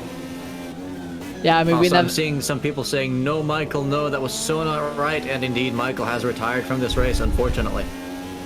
Yeah, I think this is the first time we ever said, on this track, first time we ever said, no, Mikey, no, as well. I remember because I think Michael actually clipped it, and still such a great clip to this day. Of course, not him spinning. That's the idea as we see. Oh, what's happened here? That could that be a safety car? Gilish has just hit someone in the final sector who was blocking the road. He's going to be going straight into the pits again. Is that a safe? I don't know if it's a safety car. I'll check Kaiser real quick. He's going... That's a safety. Oh my god, this late in the game, and we have a safety car. Ultimate K's. This could be to Ultimate K's advantage massively. I mean, one of his main rivals just got a free pit stop, so I don't quite think he'll be smelling too much at that because Gillis just drove square. He practically T-boned someone in the parking lot while on his fresh tires. That would have forced him to go into the pits, and if that had not been a safety car, he would have lost an entire pit stop's worth of time, and that would have put him out of contention for even the podium. I've just got some inside information as well, saying that Tombo was involved in the crash and actually lost his rear wing. Yeah, he's also down to P5 and actually behind Gillish, so Gillish not getting as much damage from that. That is an absolutely wild incident. That's put Eddie into P3. Is he still gonna pit? If he doesn't, how on earth has Eddie gotten into this position? Yeah, Eddie was literally at the back at one point of the grid. He's been for most of this race. Yeah, he's been climbing his way back up, and I wonder if Ultimate K's is gonna pit in these next 10 laps. Because if he does, I think he might end up dropping behind Homan. However, he's not in the pits. He's leaving it. He's staying on the tires. Oh wait, no, the pit entry's right there. He's past it. In. Okay. This is absolutely incredible. I knew there was safety cars at the start, but this late in the game, there being a safety car, this has absolutely changed everyone's strategy. We saw about maybe a quarter or half the grid pitting, and this could completely flip some people's strategies around. I think it's flipped practically everyone's strategies around, as we've now got a lot of people in places we did not quite expect them to be. A lot of people choosing not to pit as well, so I just have to assume that they are not going to pit for the rest of this race, bar receiving any damage, so it's looking pretty good for Svi and Eddie, but of course when you've got Gillish right behind you, that is not a sight you want to be seeing. Yeah, the fastest driver on the track by far, and yeah, right in your mirrors. I think Eddie, he's, as much as he probably wants to let Gillis go by, I think if he wants to play the team game, he's gonna need to defend with everything he's got, so that he can get ahead of Svi. This could leave Fennec back into the game. He could be promoted from P18. This is exactly what he was waiting for, actually. He is multiple laps down, though, so I'm not sure if they're going to let him completely unlap himself. We'll just have to wait and see for that. What lap is he on? Oh, yeah, no, he's on lap 44. Yeah, multiple laps, as you said. But, yes. The unfortunate consequence of multiple incidents, no doubt. I do feel for him. It's not a fun track when you're having days like that, but yeah, it's once again 2 of these cars in the top 3. And yeah, the championship leader, Ultimate K's, he's definitely looking as if it's going in his favor tonight. But whether Gillis can pull out the stops and get back on those fresh tires, I do wonder.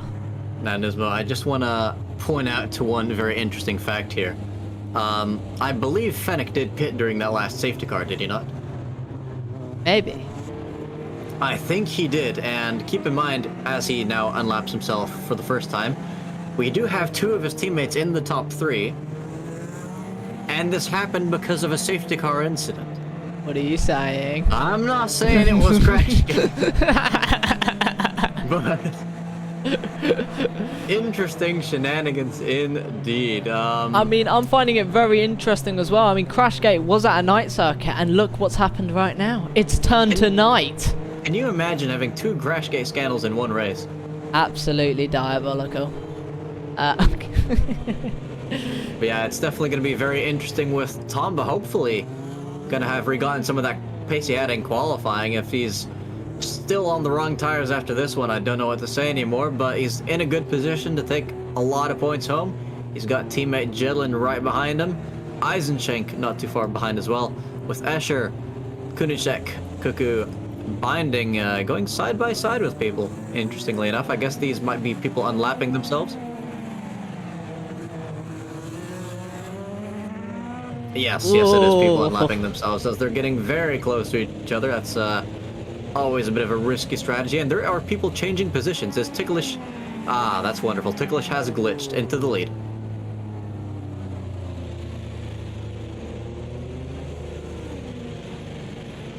Unless he's...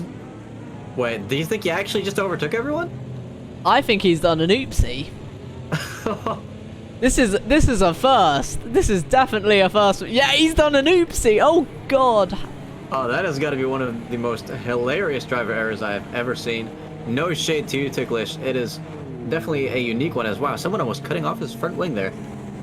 Maybe just throwing a bit of shade to the guy who briefly took the lead, overtaking the entire field, now back down to P14. I'm not sure if that's going to get investigated. He did give all the spots back, but if he did break a rule, which I assume he did by doing so, then yeah, that'll be interesting for the stewards to look at. And he's got another driver. Yeah, that is Fennec right behind him. And it doesn't look like they're allowing him to unlap himself again. So that probably means it's going to be green flag running for this lap.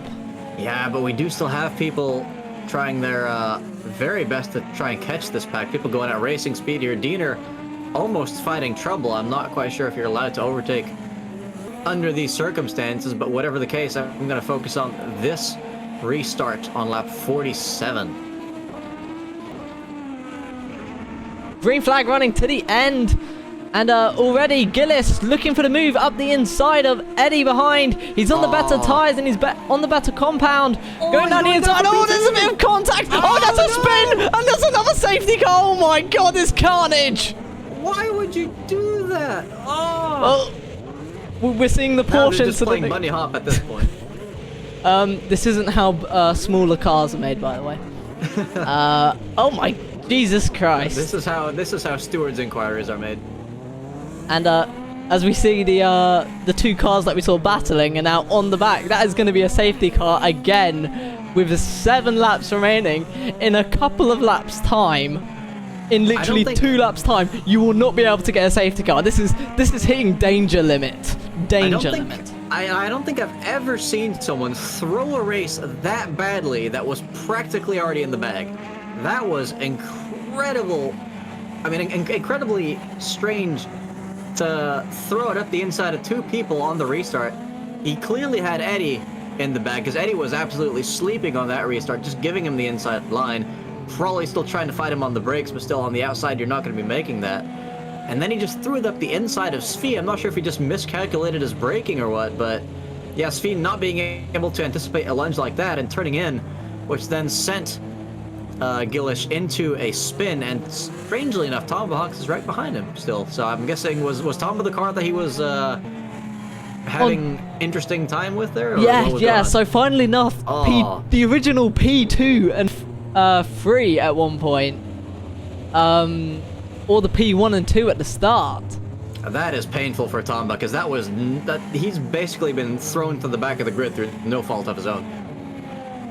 And nobody has pitted. That is incredible. I mean, it's this late in the game. I think if you've got damage and it's minuscule, you've got to hold out. I mean, we just saw some cars practically mount each other, but somehow the aero is still okay, so I guess we got AMS2's physics model to thank for that one.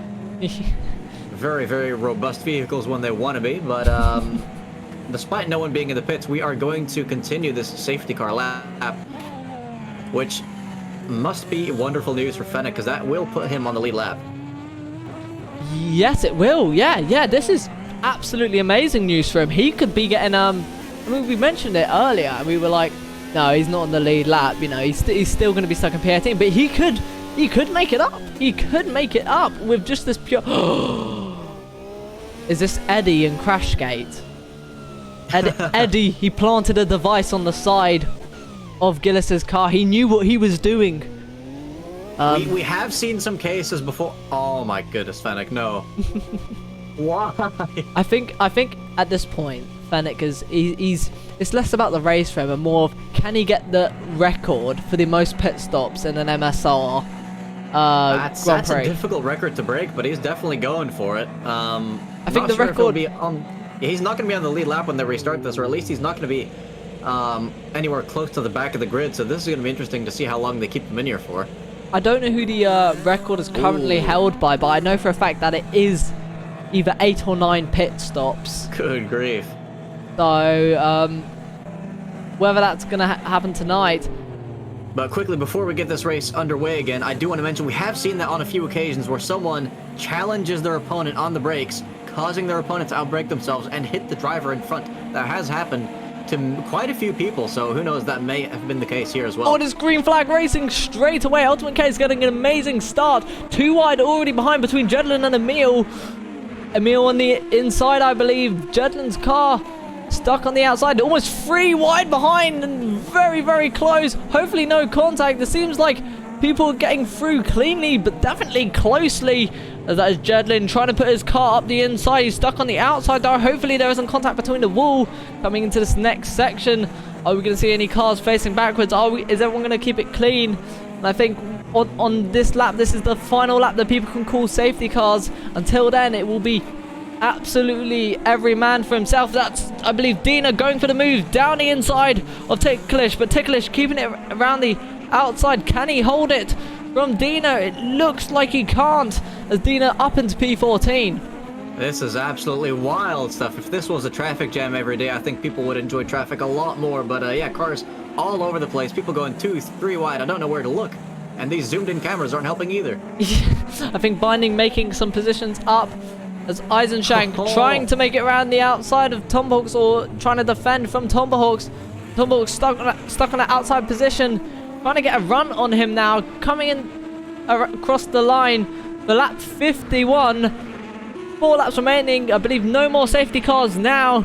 And that's Tomahawks looking for the inside. Can he stick it down the inside of Eisenshank? Can Eisenshank hold it around the outside? Very close between the drivers. I think someone's missed turn 1. But yeah, they've managed to keep the car going. But yeah, that was very interesting from Eisenshank's part. Really fighting that incredibly hard on the brakes. And even Svee's in P9. Yeah, something has happened to Svee. Gillish has recovered all the way up to P6. Don't ask me how he managed to do that. But yeah, as I was about to say, Eisenshank defending very, very hard on the brakes, but just giving the inside line proving not to be very popular among some drivers. Really no clue what happened to Svee here, but he is in a almighty vortex now. Yeah, and that's Binding looking to 3 wide going into this corner. If he makes that, there's contact! Oh, there's more contact! Oh, that is going to be a lot of damage, and that is once again Tomahawk's involved in that one. No, there's even it just more! keeps going. I mean, this section, there's no overtaking. It's a section that is... It's, for me, it's not a place you want to be overtaking at all. Oh, and that is Diener with a very, very dead-looking car. I think he's reversing. Where is he going here? He's reversing into the pit lane. Oh, that is the pit lane entry. Okay, good to know. In the meantime, Jedlin, P2 now. Eddie is in P4 and losing time rapidly. He's got Gillish right behind him now. Yeah, this is, there's a lot going down in these final few laps. And Tomahawk, despite having his car pretty much half destroyed, I'm sure, not going into the pits because doing so would cost him whatever potential positions he might still gain from other people crashing. It's Eddie and Gillis again. The last time these two clashed was the time that Gillis dropped those positions about a couple laps ago. Ooh, also, I just want to mention real quick, Jedlin's last lap was a 108.7. That is way faster than Keza, so if Keza keeps up those laps, this may well be another fight for P1. Eddie currently on the outside going into this long right-hander, but is going to have the inside going into the first corner. But wow, that's just a lot more speed on that car from Gillish as we have Diener coming out of the pits now, trying to keep it safe, but he's got a lot of people to watch out for. Yeah, keeping it very safe, but it's just where do you come out? Where do you go after that? I mean, it's a terrible pit lane exit, I have to say. It's just, there's nowhere you can go once you literally come out on the racing line. Yeah, pretty much, as Jedlin getting ever closer to Keza. He's got about 2 or 3 laps left to make this move. Their lap time's practically identical, but there's going to be a lot of slipstream involved now. Kunisek as well behind is 4 tenths quicker than Jedlin that lap as well. So whether this could end up being a free car battle for the lead in the last 2 laps. Yeah, I think Kunisek's got a... Oh, wait, no, that is Kunisek. Okay, I thought that was a lapped car behind. For some reason, the Delta makes it look like he's way further behind than he actually is. But yeah, he is in this fight as well for those positions. Eddie holding on for dear life now with Cuckoo behind. And yeah, this fight is going to go down to the wire. Yeah, lap 54 out of 55. The lights, all the street lights are on, and the spotlight pretty much on Ultimate K's. Oh, I think Tomba may have pitted without us noticing. He's 30 seconds behind Ticklish now. Maybe Tomba going for that fastest lap.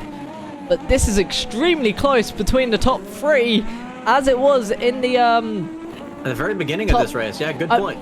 I mean, originally it was a slightly moist Scuderia of Ultimate K's and Tomahawks, but it's not Tomahawks in his mirrors this time, it's Jedlin, his teammate, and whether Jedlin can go for the win tonight, it's all up to him, and whether Ultimate K's can defend from him. Oh, yeah, I mean, Jedlin makes an absolute meal out of the final corner. I think he's got more grip, but this may well cost him his ability to fight Keza as they're about to start the final lap of this race. Yeah, they have another side-by-side with Kunisek for P2, but that is a disaster for his race lead fight. Jedlin still having the inside though. Can he hold on to the position? Too wide into the first corner. They're still side by side coming to the roundabout section. Are they going to keep it clean? They're very much rubbing tyres. Have they left each other space? And that's left them open to Gillis behind. Gillis still gets a podium position. This is the absolute best case scenario for Keza. His main rival for this final battles absolutely missed his chance to go for the move.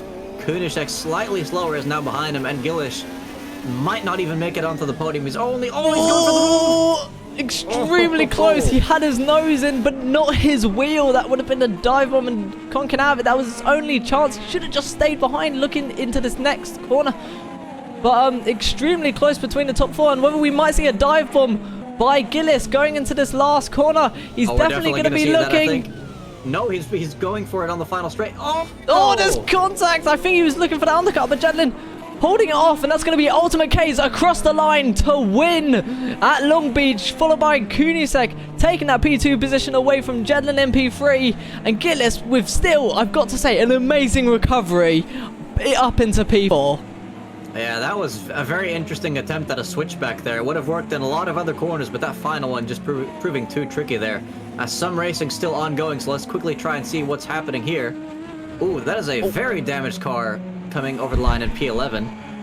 As Eddie spinning across the line. Of course, once drivers are across the line, they can have a bit of fun. But that is Fino dropping all the way down to P14 with an injured car. He was doing so good, and towards the end, he just absolutely failed to get the points as well as Tomahawks. And Tomahawks wishing this race would have been at least 10 laps shorter, I think. Fennec, though, in P16, we saw him in P18, and thanks to those 2 safety cars, he's able to get those additional couple of points. I believe he's gonna get, if I'm not mistaken, he's gonna be getting an additional 2 points from those 3 that he got, so that will be 5 points. And what a rate! Look, I've seen safety cars at the start. I've seen safety cars in the middle, but God, was I not expecting 2 safety cars at the end. Yeah, I think that definitely made the race incredibly exciting to watch. I mean, we practically finished it in a very similar way to how we started it, which is great to see. You were right as well about, I believe, Tom Bucks. He does have the fastest lap now, so definitely hasn't lost quite everything in that race, but unfortunately a lot of potential points have gone missing. And don't even ask me about how Gillish managed to go from the front of the field all the way down to the back because of that crazy move into turn 1, and somehow managed to finish it back up in P4 again. Someone played the Max Verstappen music. But no, and I've got to say, Fennec, I mean, we mentioned earlier about the pit stops and the strategy. He was so close to the record. Now, considering the record was 8 pit stops, he was very close at 7 pit stops. He did ended up coming P16 still, so not bad for a 7-stop race. Yeah, absolutely. I mean, oh, it was wild. But let's just see who we have in the interview box now. Let's try and not leave the people waiting for too long. It's so far the front runner is not quite feeling up for it just yet. So who do you want to pick out of the first 4? Well, I think we have to bring in. Well, I mean, Jedlin's a front runner. Well, let's bring him in. Ah, yes, he is in there as well. Jedlin, dude, congrats on that P3. That was a crazy finish. Jedlin, are you there? Blink twice if you can hear us. I think we might have to just drop him back, and maybe come back to him later. Oh, I have got a message. Wait, I think it's from Jedlin. It's from Jedlin. 1 sec. He said give him a sec. Okay. We'll wait a couple more seconds. I think he might just be sorting out his microphone. Okay, as I will his second is up. Join him now. Oh, I don't. Jedlin, move into the ready for interview. I can't drag you in. Wait, don't you have staff powers? Yeah, but I can't drag him that far because of how big the chat is. Jedlin, if you get.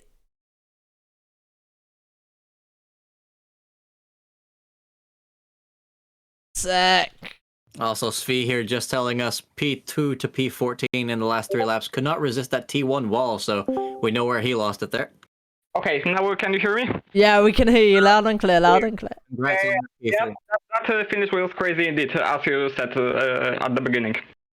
Yeah, tell us about your thoughts on that final lap, because there were multiple instances of some minor contact there, and almost a huge crash in the final corner. Yeah, I think... let's start with that I had a perfect timing with changing tires for the last few laps. Yeah, we noticed you had a really huge amount of grip there, so that was exciting to watch you battle with those tires. Yeah, but only for a few laps. I think I overdriven those tires, made a flat spot on the left front, and tires didn't work properly at the last lap. Oh, okay. And do you think that might have contributed to going wide in the... I think it was the last corner on the penultimate lap, which up until then you were fighting for the lead with Keza. Yes, indeed. Yes, indeed. I just, to be honest, on the last 2 or 3 laps, I really believed I could fight for the victory. And at which point in the race did you realize you had a very, very good chance of finishing on the podium? After the last safety car period. I was on the first rubber. I think others weren't in such a great situation. I didn't have much fuel, so I was on a great position to attack. And I did it, kind of, but not with 100% success. Yeah, I mean, you definitely still ended up in a pretty good position with that strategy. Of course, unfortunately, not being able to keep on challenging for the lead. But I mean, when one mistake here can end your entire race, I think a mistake that still allows you to be on the podium is definitely not one of the worst. Were the final few laps also your favorite moment in this race, or did you have other crazy things happen before that? Could you repeat? Yeah, so were the final few laps the most enjoyable part of the race for you, or did you enjoy any earlier parts in the race as well? Oh, the final ones was the most enjoyable indeed. However, I had some fine battle with I think Kunisek. At the beginning, I think it was lap 10 or 11 when we were too wide, going too wide for entire first sector. Eventually, one of us had to give up. Thankfully, I wasn't the one who had to give up this time. Well, that's definitely played out in your favor. Nismo, do you have any more questions for our podium sitter before we go on to the next interview? No, other than yeah, an absolutely amazing driver. At some point, yeah, we well, I thought that you could actually take the win away, but still, as much as you did end up losing that position to Kunisek at the end, an amazing race, and got to say that was absolutely terrific to watch, and hopefully we'll see you high up and battling for those podium positions once again for next week. Yeah, I have pretty good hopes for the next race. I think it will be Gateway. Yeah. As I'm still feeling well on ovals, I think I will try to avoid the mistakes I did in Indianapolis. So, All right, well, we're looking forward to not seeing those mistakes and wishing you the best of luck. thank you. Cheers. Cheers. Yes. Now, who do you want to interview next? We've got about 5 drivers in there at the moment. It's got to be Kunisek. It's got to be. I mean, from what they've already put in the chat, he sounds absolutely ecstatic. So let's bring him in. All right, Kunishek, breathe in, breathe out, and tell us about that race. Hello, guys. Hello. I don't know what to tell you, man. I don't even know how I end up second.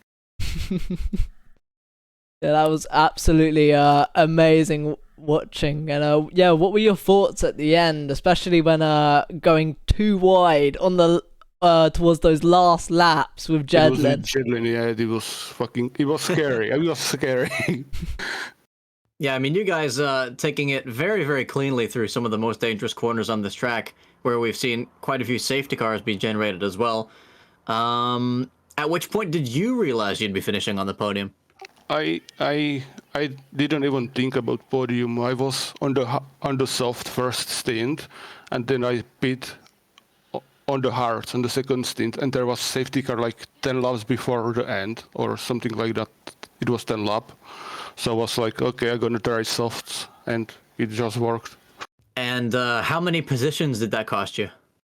It like 3, maybe 3, 4. Interesting. So definitely tires being a little bit more important than track position, it seems, with this level of tire wear. My tires was fine. I didn't complain at all.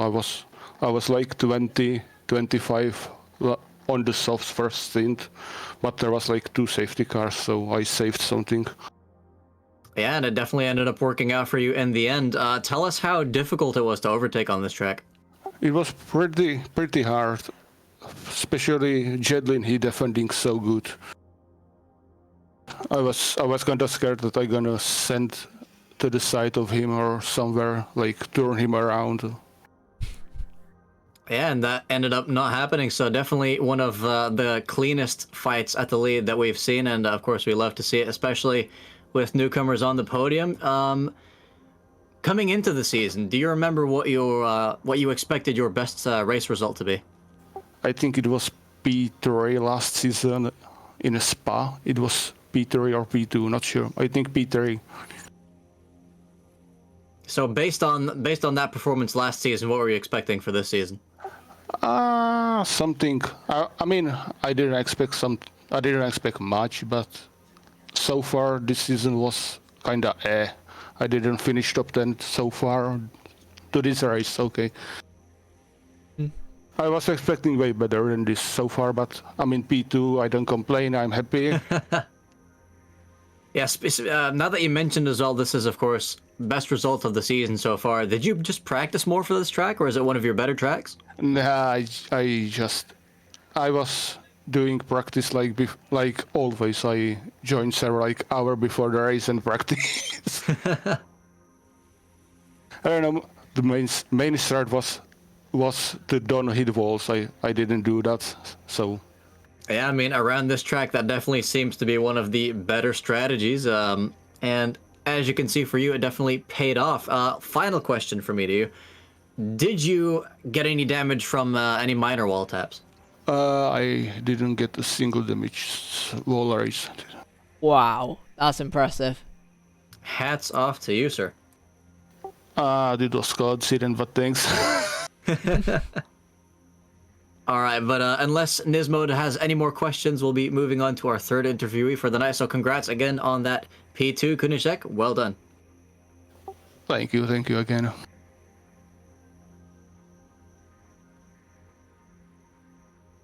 Nismo, are you still alive? Yeah, I'm so sorry. Just on me. Yeah, no, I don't have any questions. Yeah, an amazing race, and hopefully we can see you up vying for those podium positions next week at Gateway, which is very much a different style of racing. But yeah. Wait, it's oval next week again. Yeah. Oh no. Yeah. Until then. See ya, guys, and thanks. Always a Cheers, pleasure. and have a good one. All right, now I believe we do have a race winner in the Ready for interview, so let's go ahead and chuck him in there. Keza, congrats on that win first and foremost. That was pretty tight towards the end. Yeah, absolutely. Thank you. Considering that I believe it was Jedlin on the fresh softs, did you think he would be able to send it down, well, I mean, anywhere around the final lap?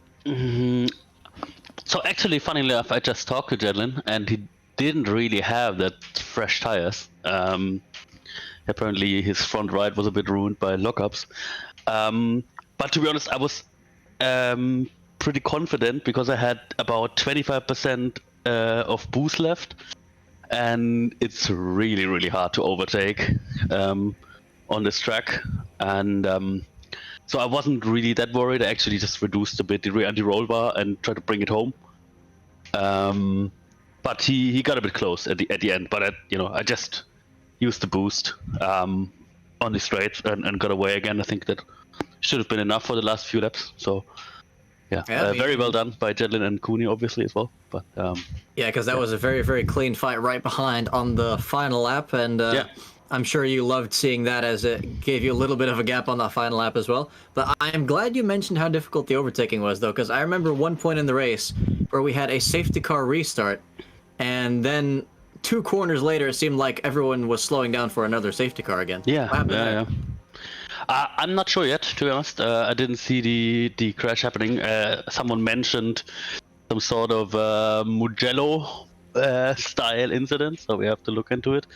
But it was actually funny because I got a good start on Tomba and overtook him just before turn 1, and after that the safety car was called. So actually, like in those 30 seconds where the green flag, I actually made a position. So that was pretty nice. Yeah, because we were definitely wondering about that one. But yeah, no, I mean, so you say you were ahead going into turn 1, right? Yeah. I mean, guessing, yeah. Basically, Gillish just started only just before the line, and I got a bit of a good run, so I overtook him way past the start-finish line, but I was fully ahead before turn 1. Wait, you said you were fighting Gillish? No. But Gillish was in P1, obviously, Tomba behind, Yes. and Gillish basically waited till the last second to go, right, on the start-finish line, because after the start-finish line, obviously, it's free for all and you can overtake. and so I kind of anticipated it, and I think I got a bit of a better start than Tomba. So I overtook him just after the finish line, basically, and was fully ahead before turn 1, and then the safety car was called. I'm guessing that must have been some desync on my end then, because I thought he was still ahead in that corner. But yeah, no, good move in those 30 seconds for sure. Yeah, we actually talked about it. Like, he said, like, I think you were ahead when the safety car was called, so he basically was still in race mode trying to outbrake me, right? Yeah. And but yeah. Wait, sorry, are you saying the safety car was called in turn 1? No, before turn 1. Oh wow. Yeah. Okay, I guess that explains it. Yeah, that is. I mean, how many seconds would have been between the safety car restart and that other safety car? I have no idea. Like 30 seconds, maybe. I don't know. Not a lot. Maybe. That is definitely one of the wildest ones we've seen so far. Can you tell us a bit about what happened at that final safety car? Because we saw 2 of your main rivals get absolutely flabbergasted into turn 1. To be honest, I didn't see anything. I only heard that Gillish called a safety car, and also Tomba wasn't really happy about anything. So I couldn't tell you what really happened. We still have to look into it. I only know that Gillish only ended up back there because he went for the 2-stop, which was the predicted strategy here. But due to the safety cars, 1-stop was very much possible. So actually before the I think 3rd safety car, I was basically like mathematically was gonna cross the line with 0.3 liters remaining. But yeah, obviously the safety cars at the end made it pretty easy with the fuel. So definitely 1-stop was the way to go. And I mean, that is remarkable considering everyone behind you would have been on fresher tires, of course. So definitely well done to hold on to that position. Because I mean, typically you'd expect a 1-stop to be better the fewer safety cars there are, and we had several of them today. So yeah, well done on that strategy. I do want to mention that if I remember correctly, we did catch that incident on camera, and if I'm not mistaken, we saw Gillish go down the inside of first Eddie down to turn 1. He practically had that overtake done, but then he went down the inside of, I believe it was Svi as well, and that was an almighty lunge from very far behind and ended up making contact and spinning there. Yeah, I think like Mia is still in the ready for interview. I think she was caught up there as well, so probably she can give you better insight. I only saw a red tree hugger car sideways in the rear mirror, and that's pretty much all I realized from there. I just tried to best to get as much of a jump start on the others as possible, but legal jump start, obviously. Yeah. Yeah, I might want the stewards to take another look at that one, but yeah, Nismo, I'll hand the mic to you for the final part of this interview. Yeah, so 2 races left though, and already pretty much leading the championship. I'm guessing by even further of a margin right now. How confident are you that well, including of course the what's it called?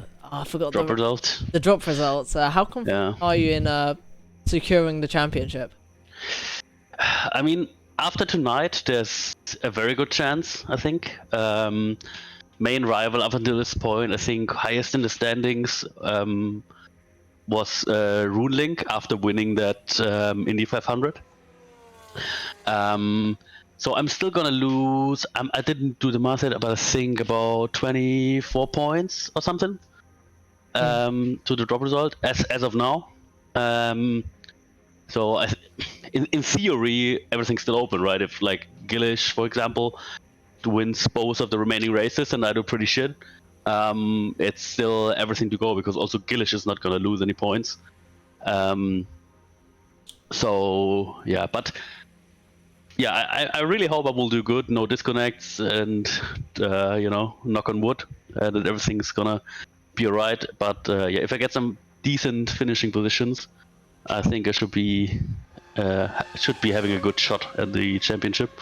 And funnily enough, it would also be my first ever championship in a league ever, and also in MSR.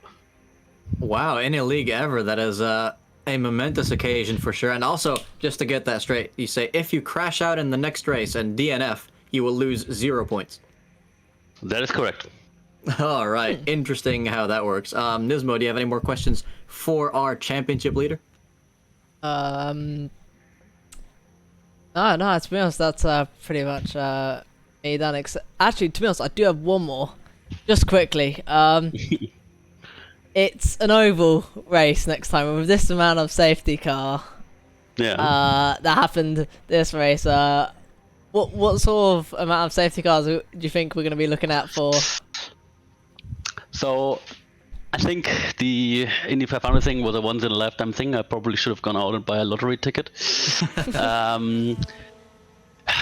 It's tough, you know. But I think there's gonna be a few. It's a very, very short track.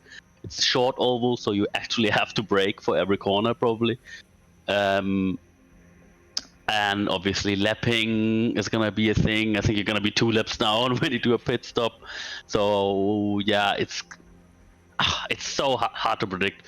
But I would be like, the drivers in MSR amazed me before, but I would be very amazed if you would have less than tonight. Yeah. I mean, last time I predicted 5 safety cars for Indianapolis and got the biggest disappointment of my life. I finally knew how it was to be my parents. I'm kidding. The burn. Well, I do have one final question for you, Keza, and that is, what do you have to say to the recent Crashgate allegations? Crashgate allegations. Just watch the stream and you'll figure out what I'm talking about. But we'll be leaving it at there for now. Okay, and we'll see you next week. I only can confirm there have been no Crashgate talks before the race. I'm not responsible for my teammates' actions. So they could have happened during the race. Yeah. No, but talking about great teamwork, actually, at some point, as a final word, the tree hugger team at some point was P1, 2, 3, and especially Eisenschenk did a very, very good job. I got Checo Perez vibes, Abu Dhabi, from that, because he cost me, I think, 5 seconds, 6 seconds almost, while I was still on to Gillish. I mean, the gap was still good because the pit lane is really, really long, but still, like, great teamwork there, and yeah. All right, I don't want to hang around too long, so others can also get a word in, and thanks for the stream, guys. It was a pleasure, and yeah, congrats. Thank you. Yeah, see you for the next one. All right, now who else are we gonna bring in here? We got Escher, Binding, Trouble, and well, Cuckoo's live streaming right now. Well, it's a tempting one. See, I feel like Binding and Cuckoo at this point, they come as a package. So if we take one of them, we got to take both of them. True. So let's leave those in for the end. Yeah, so let's bring it in. You know what? I will let you decide for this one. I've decided the last couple one. No pressure. All right, let's go ahead and bring in Trouble then. Trouble, welcome. Congrats on that P12 finish. You recovered quite a few positions in that race. Yeah. They're true. You're not wrong. I was kind of caught off guard by you bringing me in here, even. I can't English good today. But anyway, I just want to emphasize as well. If I look at the amount of pit stops in the top 10, it's 4. Yeah, you have 4, which is more than any other driver in the top 15, and yet you got P12. How did you do that?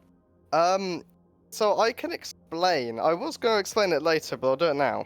So I started on hards, or the primaries, but they're hards.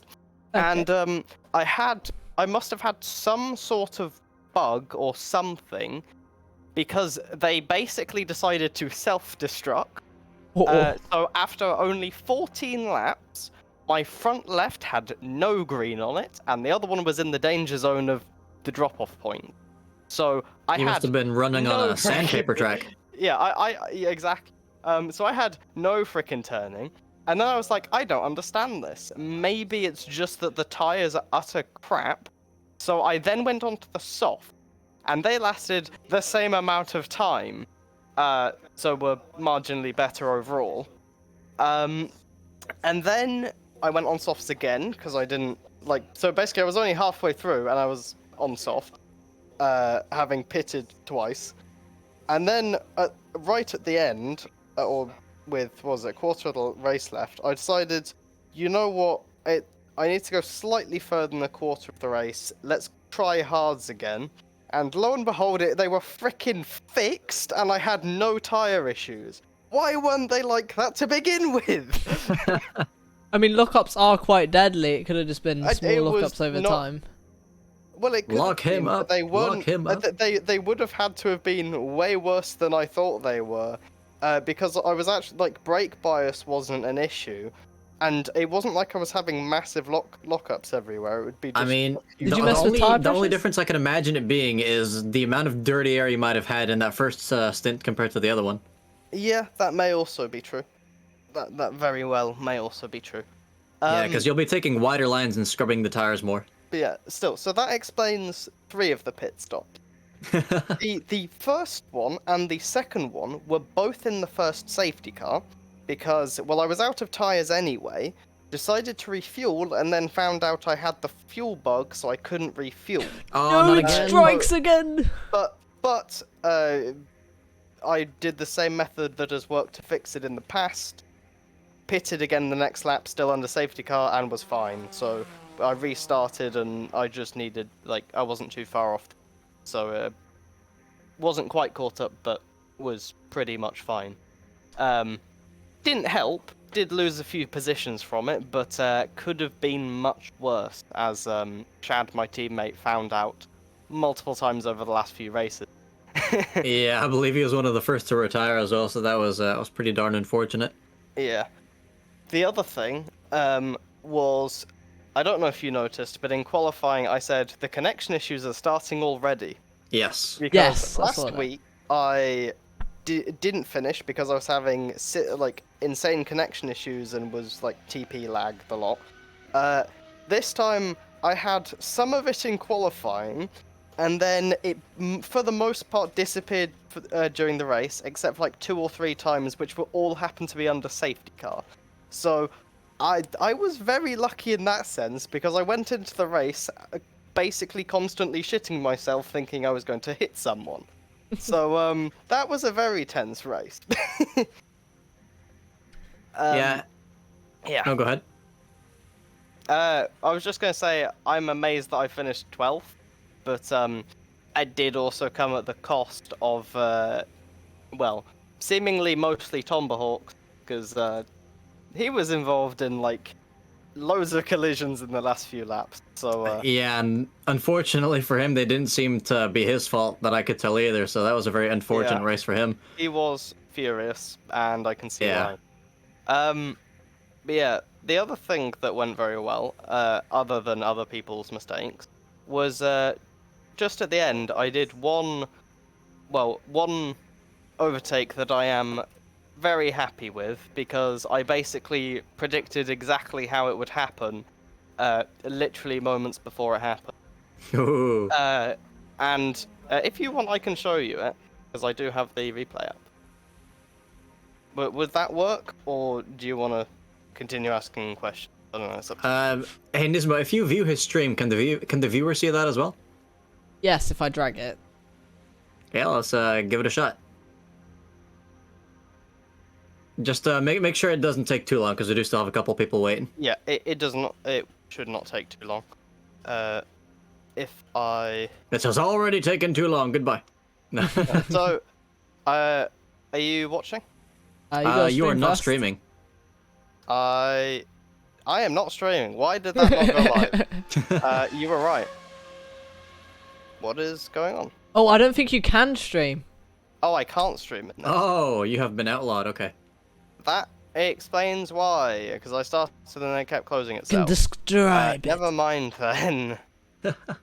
I mean, you can give us one of those. What did they call that again? The thing where like, where someone watches a TV show, and blind people want to watch it, but they have to like listen to. I think it's like an audio description or something. Give us a version of that. Okay. Well, basically, it was lap 51, I think it was, going on to 52. In the last corner, a few ahead ahead bottled it, which slowed Ticklish, who was just in front of me, myself, and Simon, who was right behind me, basically right down and bunched us up. Then I got a bad run going onto the start-finish straight, and Simon basically was starting to go for the overtake. I then punched the boost. Simon went to the inside of the start-finish corner straight thing, and then his teammate Ticklish also went to the inside and basically blocked him. So I got the overtake on them before the corner, and then basically Simon pulled out and went in the middle of us because I braked a bit early because I was on the inside. So there was a moment where we were 3 wide going into the corner in the braking zone. Simon slightly overshot it. I braked and held the middle and left plenty of space. And Ticklish was hung out to dry on the outside, and I took the space on both of them. So 2 teammates done over the 2 corners basically. Yeah, that is pretty wild. Was that the highlight of your race, you'd say, or? Maybe not the highlight in terms of things to happen, but in terms of overtake specifically, yes, it would be, because most of mine otherwise were relatively dull. And one final question from my end is, did you get any practice in for this race, or did you use qualifying as another practice session? Qualifying is practice. I didn't know that. In qualifying, I didn't know the braking points. I was on maximum fuel and I was on the hard tires, so I'm surprised I wasn't last of the people to set times. Heck, I wouldn't be surprised if people who didn't set times started in front of me. Well, that is definitely an interesting way to go about a Long Beach race, especially in these cars, but we're going to leave it at that. Trouble, thanks for coming on and giving us your incredible strategic insights, and looking forward to seeing the next one. My strategic insights on how to make a race where you're constantly terrified. But I mean, why do it the easy way when you can do it the hard way, right? Exactly. And thank you for having me, and thank you for streaming. Been a pleasure. And I will leave with also what happened at the end of the race, which, as you might have noticed, Cuckoo and Eddie lost their wings. And I came up to them and finished 0.1 seconds behind Cuckoo. If the start finish had been meters later, I would have got the I would have got the position. Oh, yeah, I think we saw like 2 or 3 frames of that right at the end of the race. So yeah, that was a close pack of cars. Yeah. So but basically that leaves me on to thank you for the racing. Thank you for everyone I was racing with being pretty damn clean. And yeah, thanks for having me. And yeah, see you next time. Cheers, looking forward to it. An oval next time. Yes. Yeah. I look forward to the carnage. Round death. Wait until he finds out that we didn't actually race. Yeah, because he told us thanks for the racing, but I mean... Yeah, we were just in the go-karts. Yeah. Yeah, let's go ahead and usher in Escher again. Escher, welcome, hello. And congrats on that top 6 finish at what is definitely one of the hardest tracks on the calendar. Yes, thank you. Yeah, I'm kind of surprised that I got through. Yeah, I got lucky, of course. I went so lucky as I am, so yeah. Yeah, tell us a bit about that race, and I guess give us an estimate on how many incidents you think you avoided. I think just like in the beginning, there was a little bit of pile up, and I got squeezed through, and I gained like, I don't know, 7 places or something. And I got also a bit touched, but no damage luckily, and this was the first lucky thing that happened to me. And then I pitted early because my plan was going with 2 pit stops. And my second stint was quite, I was alone most of the time. And there wasn't much happening, but still I ruined my tires a couple of times, and then there were so many safety cars. And did you witness any of the safety car incidents happen directly in front of you, or were you mostly not involved? Just the first one. Yeah. I drove a little bit into the pile, but nothing happened, and yeah.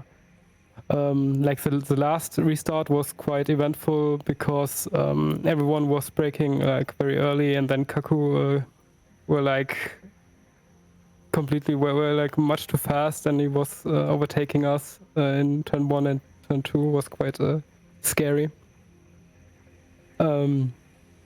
Yeah, but it was a lot of fun. I feel quite comfortable on those tracks if I stay within my limits and keep concentrated.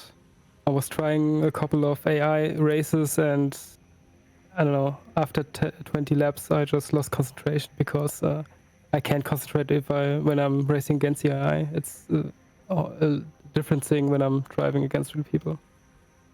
Yeah, I mean, it's definitely a whole other experience, and it's the reason I'm sure that all these people in this league are racing in this league and not just doing single-player career mode. So yeah, definitely always fun to have people like you in here. Can you tell us a bit more about, let's see, what did you find the most challenging part of driving this car around this track? Was it the tire wear, tire temperatures, other people, or just keeping it out of the wall? Braking. Braking, okay. Yeah, because there were so many bumps, and you have to adjust.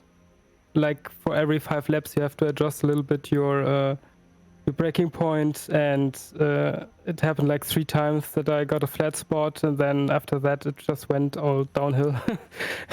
It's even harder to brake properly. I just locked up so many times. Yeah, it's a bit of a vicious circle, those lockups. Yeah, it's really hard to brake, and then if you're behind someone, you have to brake even earlier, and you have to calculate all that stuff and be very cautious. And yeah, that was the hardest thing. I feel quite comfortable like accelerating out of those slow corners. Like I really like the hairpin and just waiting for the throttle to build up and then just go to the finish line. I really like that. Interesting. I think you're the first person I've ever heard to say they actually like that corner. Because it's like rallying a bit, you know. I really like. Pretty much, yeah. If you want to get through there quickly. Those old rear-wheel drive cars, and you know, I have a lot of feeling in my throttle foot to get it right most of the time, and not over throttle there and lose my rear. Yeah, and I mean it paid off. You got a P6 position in this race, which is not bad in the slightest. You say you're comfortable around tracks like these. Are you going to be comfortable during next week's race as well? I don't know. I wasn't comfortable on Indy, but this is another beast. It's more like a real oval, but I've never driven there, so I don't know. I need to work more on a setup, I guess, because on Indy it wasn't working at all. Yeah. I just try to race my race and get a decent setup. Like this time, I also got a good setup this time. Just soften everything, like the dampers and everything. Just on the springs too. Anti-roll bar, I soften everything. Tire pressure almost like at the bottom there was working very well. Yeah. Yeah, I mean, especially those ovals require a setup more than the other tracks because you're practically going full throttle the entire time, a little bit depending on the oval, but yeah, no braking involved, at least unless you have to avoid any incidents or use the pit lane. So yeah, it's really mostly set up and how fast the car can move in a straight line without killing the tires. So yeah, looking forward to having a bit more fun on that oval than the last one. And Nismo, unless you have any more questions. Looking at your previous race, they all look pretty consistent, especially on the road courses, all getting in top 10s. Of course, ignoring, I think, round 2 where you weren't actually present. Round 3 where, of course, it being the fast speedway, which is definitely not everyone's drive. No. I need to work on my qualifying because I was like 17th this time. Well, at least for this oval, there'll actually be braking zones. hopefully that might help bring some circuit racing into it in a small way or fashion. Yeah. Yeah, though. I think that's all the questions. Me and yeah, Yeah. hope to see you next week for the second last race. WW Gateway. Yeah, looking forward to it. Yeah, thank you. Bye. See you then. Fun. Now we've just got the 2 teammates left. Yeah, for their weekly interview. They've been in here every single week without non-stop, and let's bring them in. Yeah. Oh, Hello, here. you two. Oh Christ! It only Hello, took. hello. You can blame that on Mia for live streaming. We don't take live streamers. How dare you? I'm the only live streamer. I was just looking at the end of the race, really. So Yeah, Yeah. tell us what you were looking at there. oh, so as first of all, I was looking at the final safety car restart because I just had a bonkers time. Really, I think someone jinked right in front of me going down the back straight into the braking zone, so I had to jerk onto the pit lane. Ended up going around the outside of them into turn 1. We went side by side through turn 1. I tried to get a cheeky move on Emil up the inside into the roundabout, which didn't really pan out. Looking at the replay, I probably shouldn't have, but it didn't really go badly for either of us. I have apologised to Emil, but and then I try to we go side by side up into like turn 3 or whatever after the roundabout, and then again probably a bit cheeky from me. They cut across to take the sweeping line, tagged my front. I get sent sideways a bit, managed to hold it, and then Emil seems to drop it on their own in the next corner, and I get past there, and then from then on it's just chasing down Eddie really.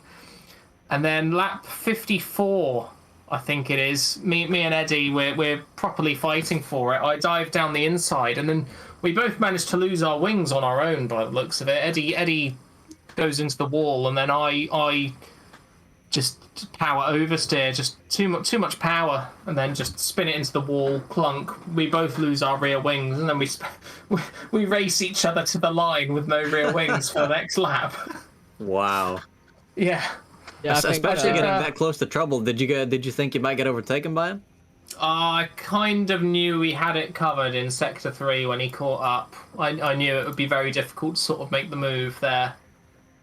Yeah, I suppose it makes sense Especially if- with the pit lane being, the line even being so close after the final corner, I knew if I could avoid spinning it into the wall again on power that I would probably hold it. So I was more focused on trying to get Eddie, to be honest, in our no rear wing battle to the death. I did ping them and say it was a quality battle, and I can't believe we both lost our rear wings. And he's not said anything, which literal crickets.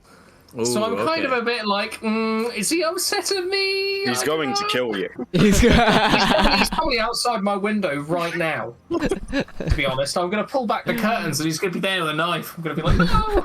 He's gonna be there with a Yeah. very, very sharp. I don't know. knife. It feels a bit ominous, doesn't it, when you like apologise to someone or say something to someone, they don't say anything. You're like, oh. Wait, who did you apologise to? Emil and Eddie. Oh yeah. I've spoken to both of them and there's just nothing. Eddie was radio just silence. Eddie was just Absolute radio repeatedly- silence from the two of them. It's just Eddie was just repeatedly committing suicide all fucking race. It's just a pain, really. We had a good setup this race. I did a lot of setup work for it. The pace was there. It's just I made that silly mistake on the move with Eddie. Lost the rear wing. Binding went home to take it through though. P7 I think it was. So Yeah.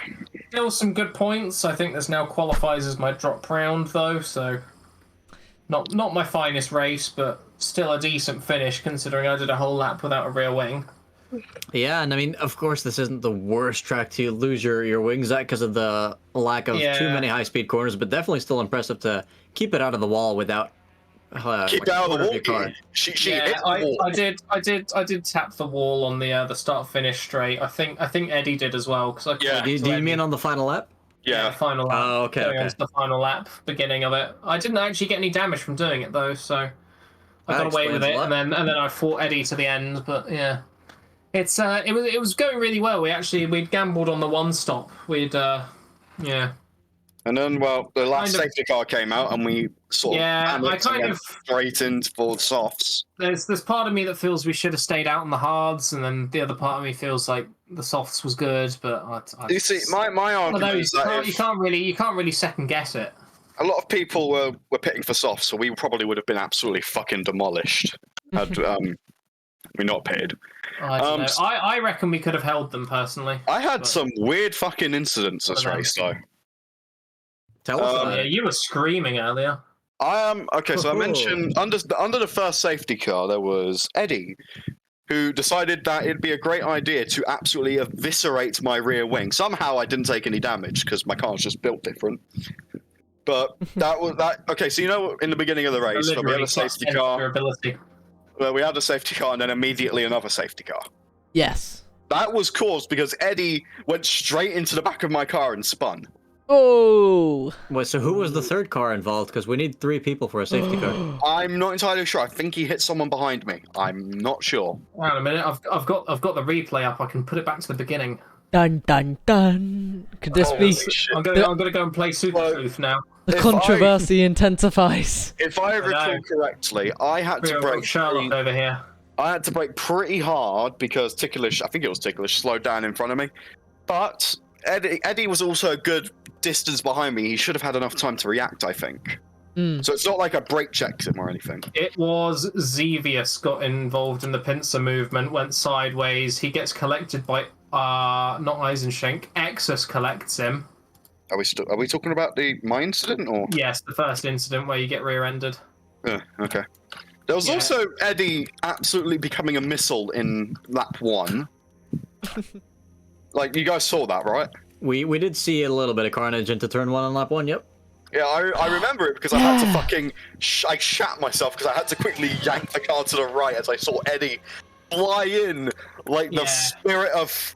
What was that driver? The spirit of fucking Christmas. It's arrived. The spirit of Kvyat, that was his name, right? Yeah. The missile came in knows like a where it torpedo. is. The missile knows where it is by not knowing where it is, and that's not how the line goes. Oh, I can't believe you don't know the meme. Yeah, just a few messy incidents here and there. Do you guys actually know what happened to Xevious in the end, though? Xevious in the end? No. Oh, we've got a story Xevious for you. retired 43 laps from the end because his car was upside down with someone else on top of him, and he couldn't reset the car because of it. Oh no. That was one of the wildest things we've ever caught on the stream. That's painful. That's painful. That is. Oh no. That is unfortunate. We Just, almost just move the car, dummy. Just They were push trying. the car off. They would have needed outside help to get unstuck. but yeah. Verstappen and Hamilton.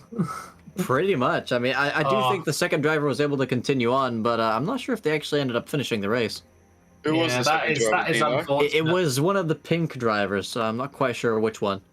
If it was, I think it was Simon. I think it was Simon. Simon recording my if it was memory. Simon, then I've got no, he didn't finish. That's just reminded me. Actually, I've got to give a shout out to Kunisek because we had some mad battles in. How did he go from 11th in the final safety car to 2nd? He's cheating. He's hacking. He's hacking.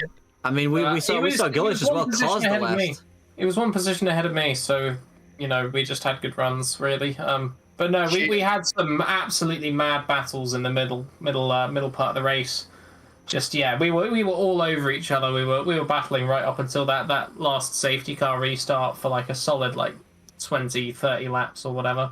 And just to touch on what Binding said there, I mean, we saw some very, very crazy progress at the end of that race. I mean, people saying it's very hard to overtake. Then we see Kunishek going from, you say, 11th to 2nd in the final laps.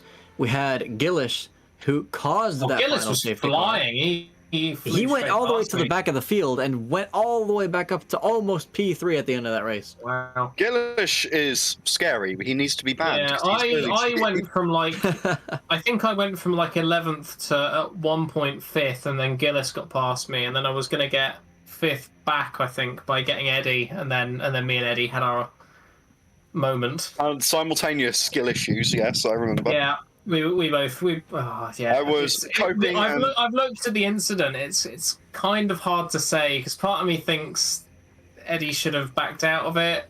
Part of me thinks I could have maybe left more room, and then we didn't touch or anything, but just he ends up in the wall, and then I just too much power, put it in the wall on the other opposite ends of the track, mind you. We both hit the opposite end of the track from each other. And then, we both just lost our rear wings in sympathy. I was just coping and sieving, and then I saw those two lose their rear wings, and I shouldn't have celebrated my teammate losing their rear wing. However, 7th is a glow up. Yeah, you're now 1 point ahead of Exus in the standings, mind you. Anyway. That deserves a clap. That deserves a clap. He's gone from 1 point behind Exus to 1 point in front of him. Somehow I'm still second in the drivers at the moment. I don't know how that's happened. Exus insulted my teammates in my teammate in the BMW League, so I had to. It's a bit unfortunate, really. I've actually gone through and I've looked at the races of the few drivers behind me, and pretty much all of them have missed a round or lose less points than I will. So I think in actuality, if you take the drop round into account, I'm probably more like 7th or 6th, maybe. Yeah, this is I'm gonna enjoy being second in the drivers for 2 races while I can, because I'm not usually up there. So. All right, so you just need to win the next 2 races. I'm gonna try hope that your opponents get disqualified like Schumacher in '97. Yeah, we've if recovered you need to, from 6th pause the to disqualifications 5th, 6th like to Schumacher. 5th in the teams championship thanks to this race. So hopefully we're still somewhat in the battle for 3rd. It's like a 4-team battle at the moment. Well, Team Anmat is 182 points, and the Arrows McLaren now in 6th is 169. We're on 172, so we're sort of in this 4-team battle here over 3rd place in the standings. Yeah, Dina had a bit of a shocker this race, so that doesn't entirely help. But so, who's ready to see a fucking shit show at the ovals, eh? It's gonna be fun one. You say that, but Indy went fine. Indy was an anomaly and should have never happened. I needed my safety car. I'm annoyed about Indy. I had lags, and then I think it was trouble or something I had an incident with. I don't know actually who it was, but I had lags, and we crashed. Yeah. Next week's definitely going to be interesting. Different qualifying format, of course, going to be the 2 5-minute ones with 9 drivers, which on a short oval is going to be. I think it's going to be the same as Indy. Yeah. So it's going to be interesting. I mean, of course, there's not going to be as much space, but still 9 drivers on that small of a circuit. It's definitely going to cause some. I've not actually looked at it yet, so I'm going to have to do some practice for it. Yeah. Well, one thing's for sure: all the time you have to leave the space. Ideally, I won't lose my rear wing in that race. Ideally. What about your front? I'm going to ensure you lose your rear wing. Hopefully, no wings were lost in the making of that race. So, yeah, fingers crossed. But decent result despite the issues. Fun race, bit chaotic, but yeah, the pace was good. Just silly issue with the power. Well, we definitely hope we'll see you power yourself to a good result in the. We gotta keep this streak going. It's like what, 2 more races, and it's been every race. Yes, we need our weekly binding and cuckoo special. Weekly update with the Blue Crew. Yeah. Weekly binding, screaming his fucking head. We should see if you can convince Dina to get in here as well. Then it will podcast.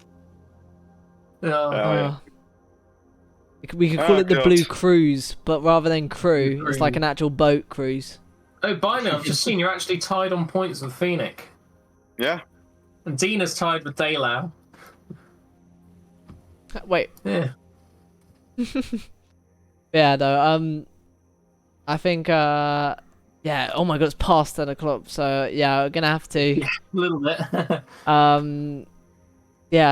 Say good night to you guys. So, yeah, amazing racing, and yeah, hopefully we'll see you same time next week. Yeah, thanks for having us back, and absolutely. May God have mercy on my soul. Hopefully I'll have something to talk about next week after the disaster the end of that race was. Yeah, but until... it was fine, Stop whinging. You only lost your rear wing. For you. Yeah, for you, it was fine. Until next time, then, guys. Absolutely. And See ya. yeah, catch Have you a around. good one. Yeah, see you. But yeah, what an absolute race we've had tonight. I mean, we had the two. I can't like the safety cars I expected at the start. What that carnage was at the end, I don't think anyone could have predicted. It was absolutely remarkable, and out of all my days of watching MSR races, that was the most carnage I've seen in the last couple laps. And Definitely one of the most exciting races we've had so far. Yeah. Yeah. And I mean, it's an oval for round 6 for the semi-final. So we know it's either going to be even more chaotic or incredibly boring. Yeah. But yeah, gonna be a very interesting race. So stick around for that next week. But yeah, until next time, guys, it's been a pleasure streaming and commentating round 5 of the MSR Formula USA 2023 here at Long Beach. And have a good night. Good night, everyone.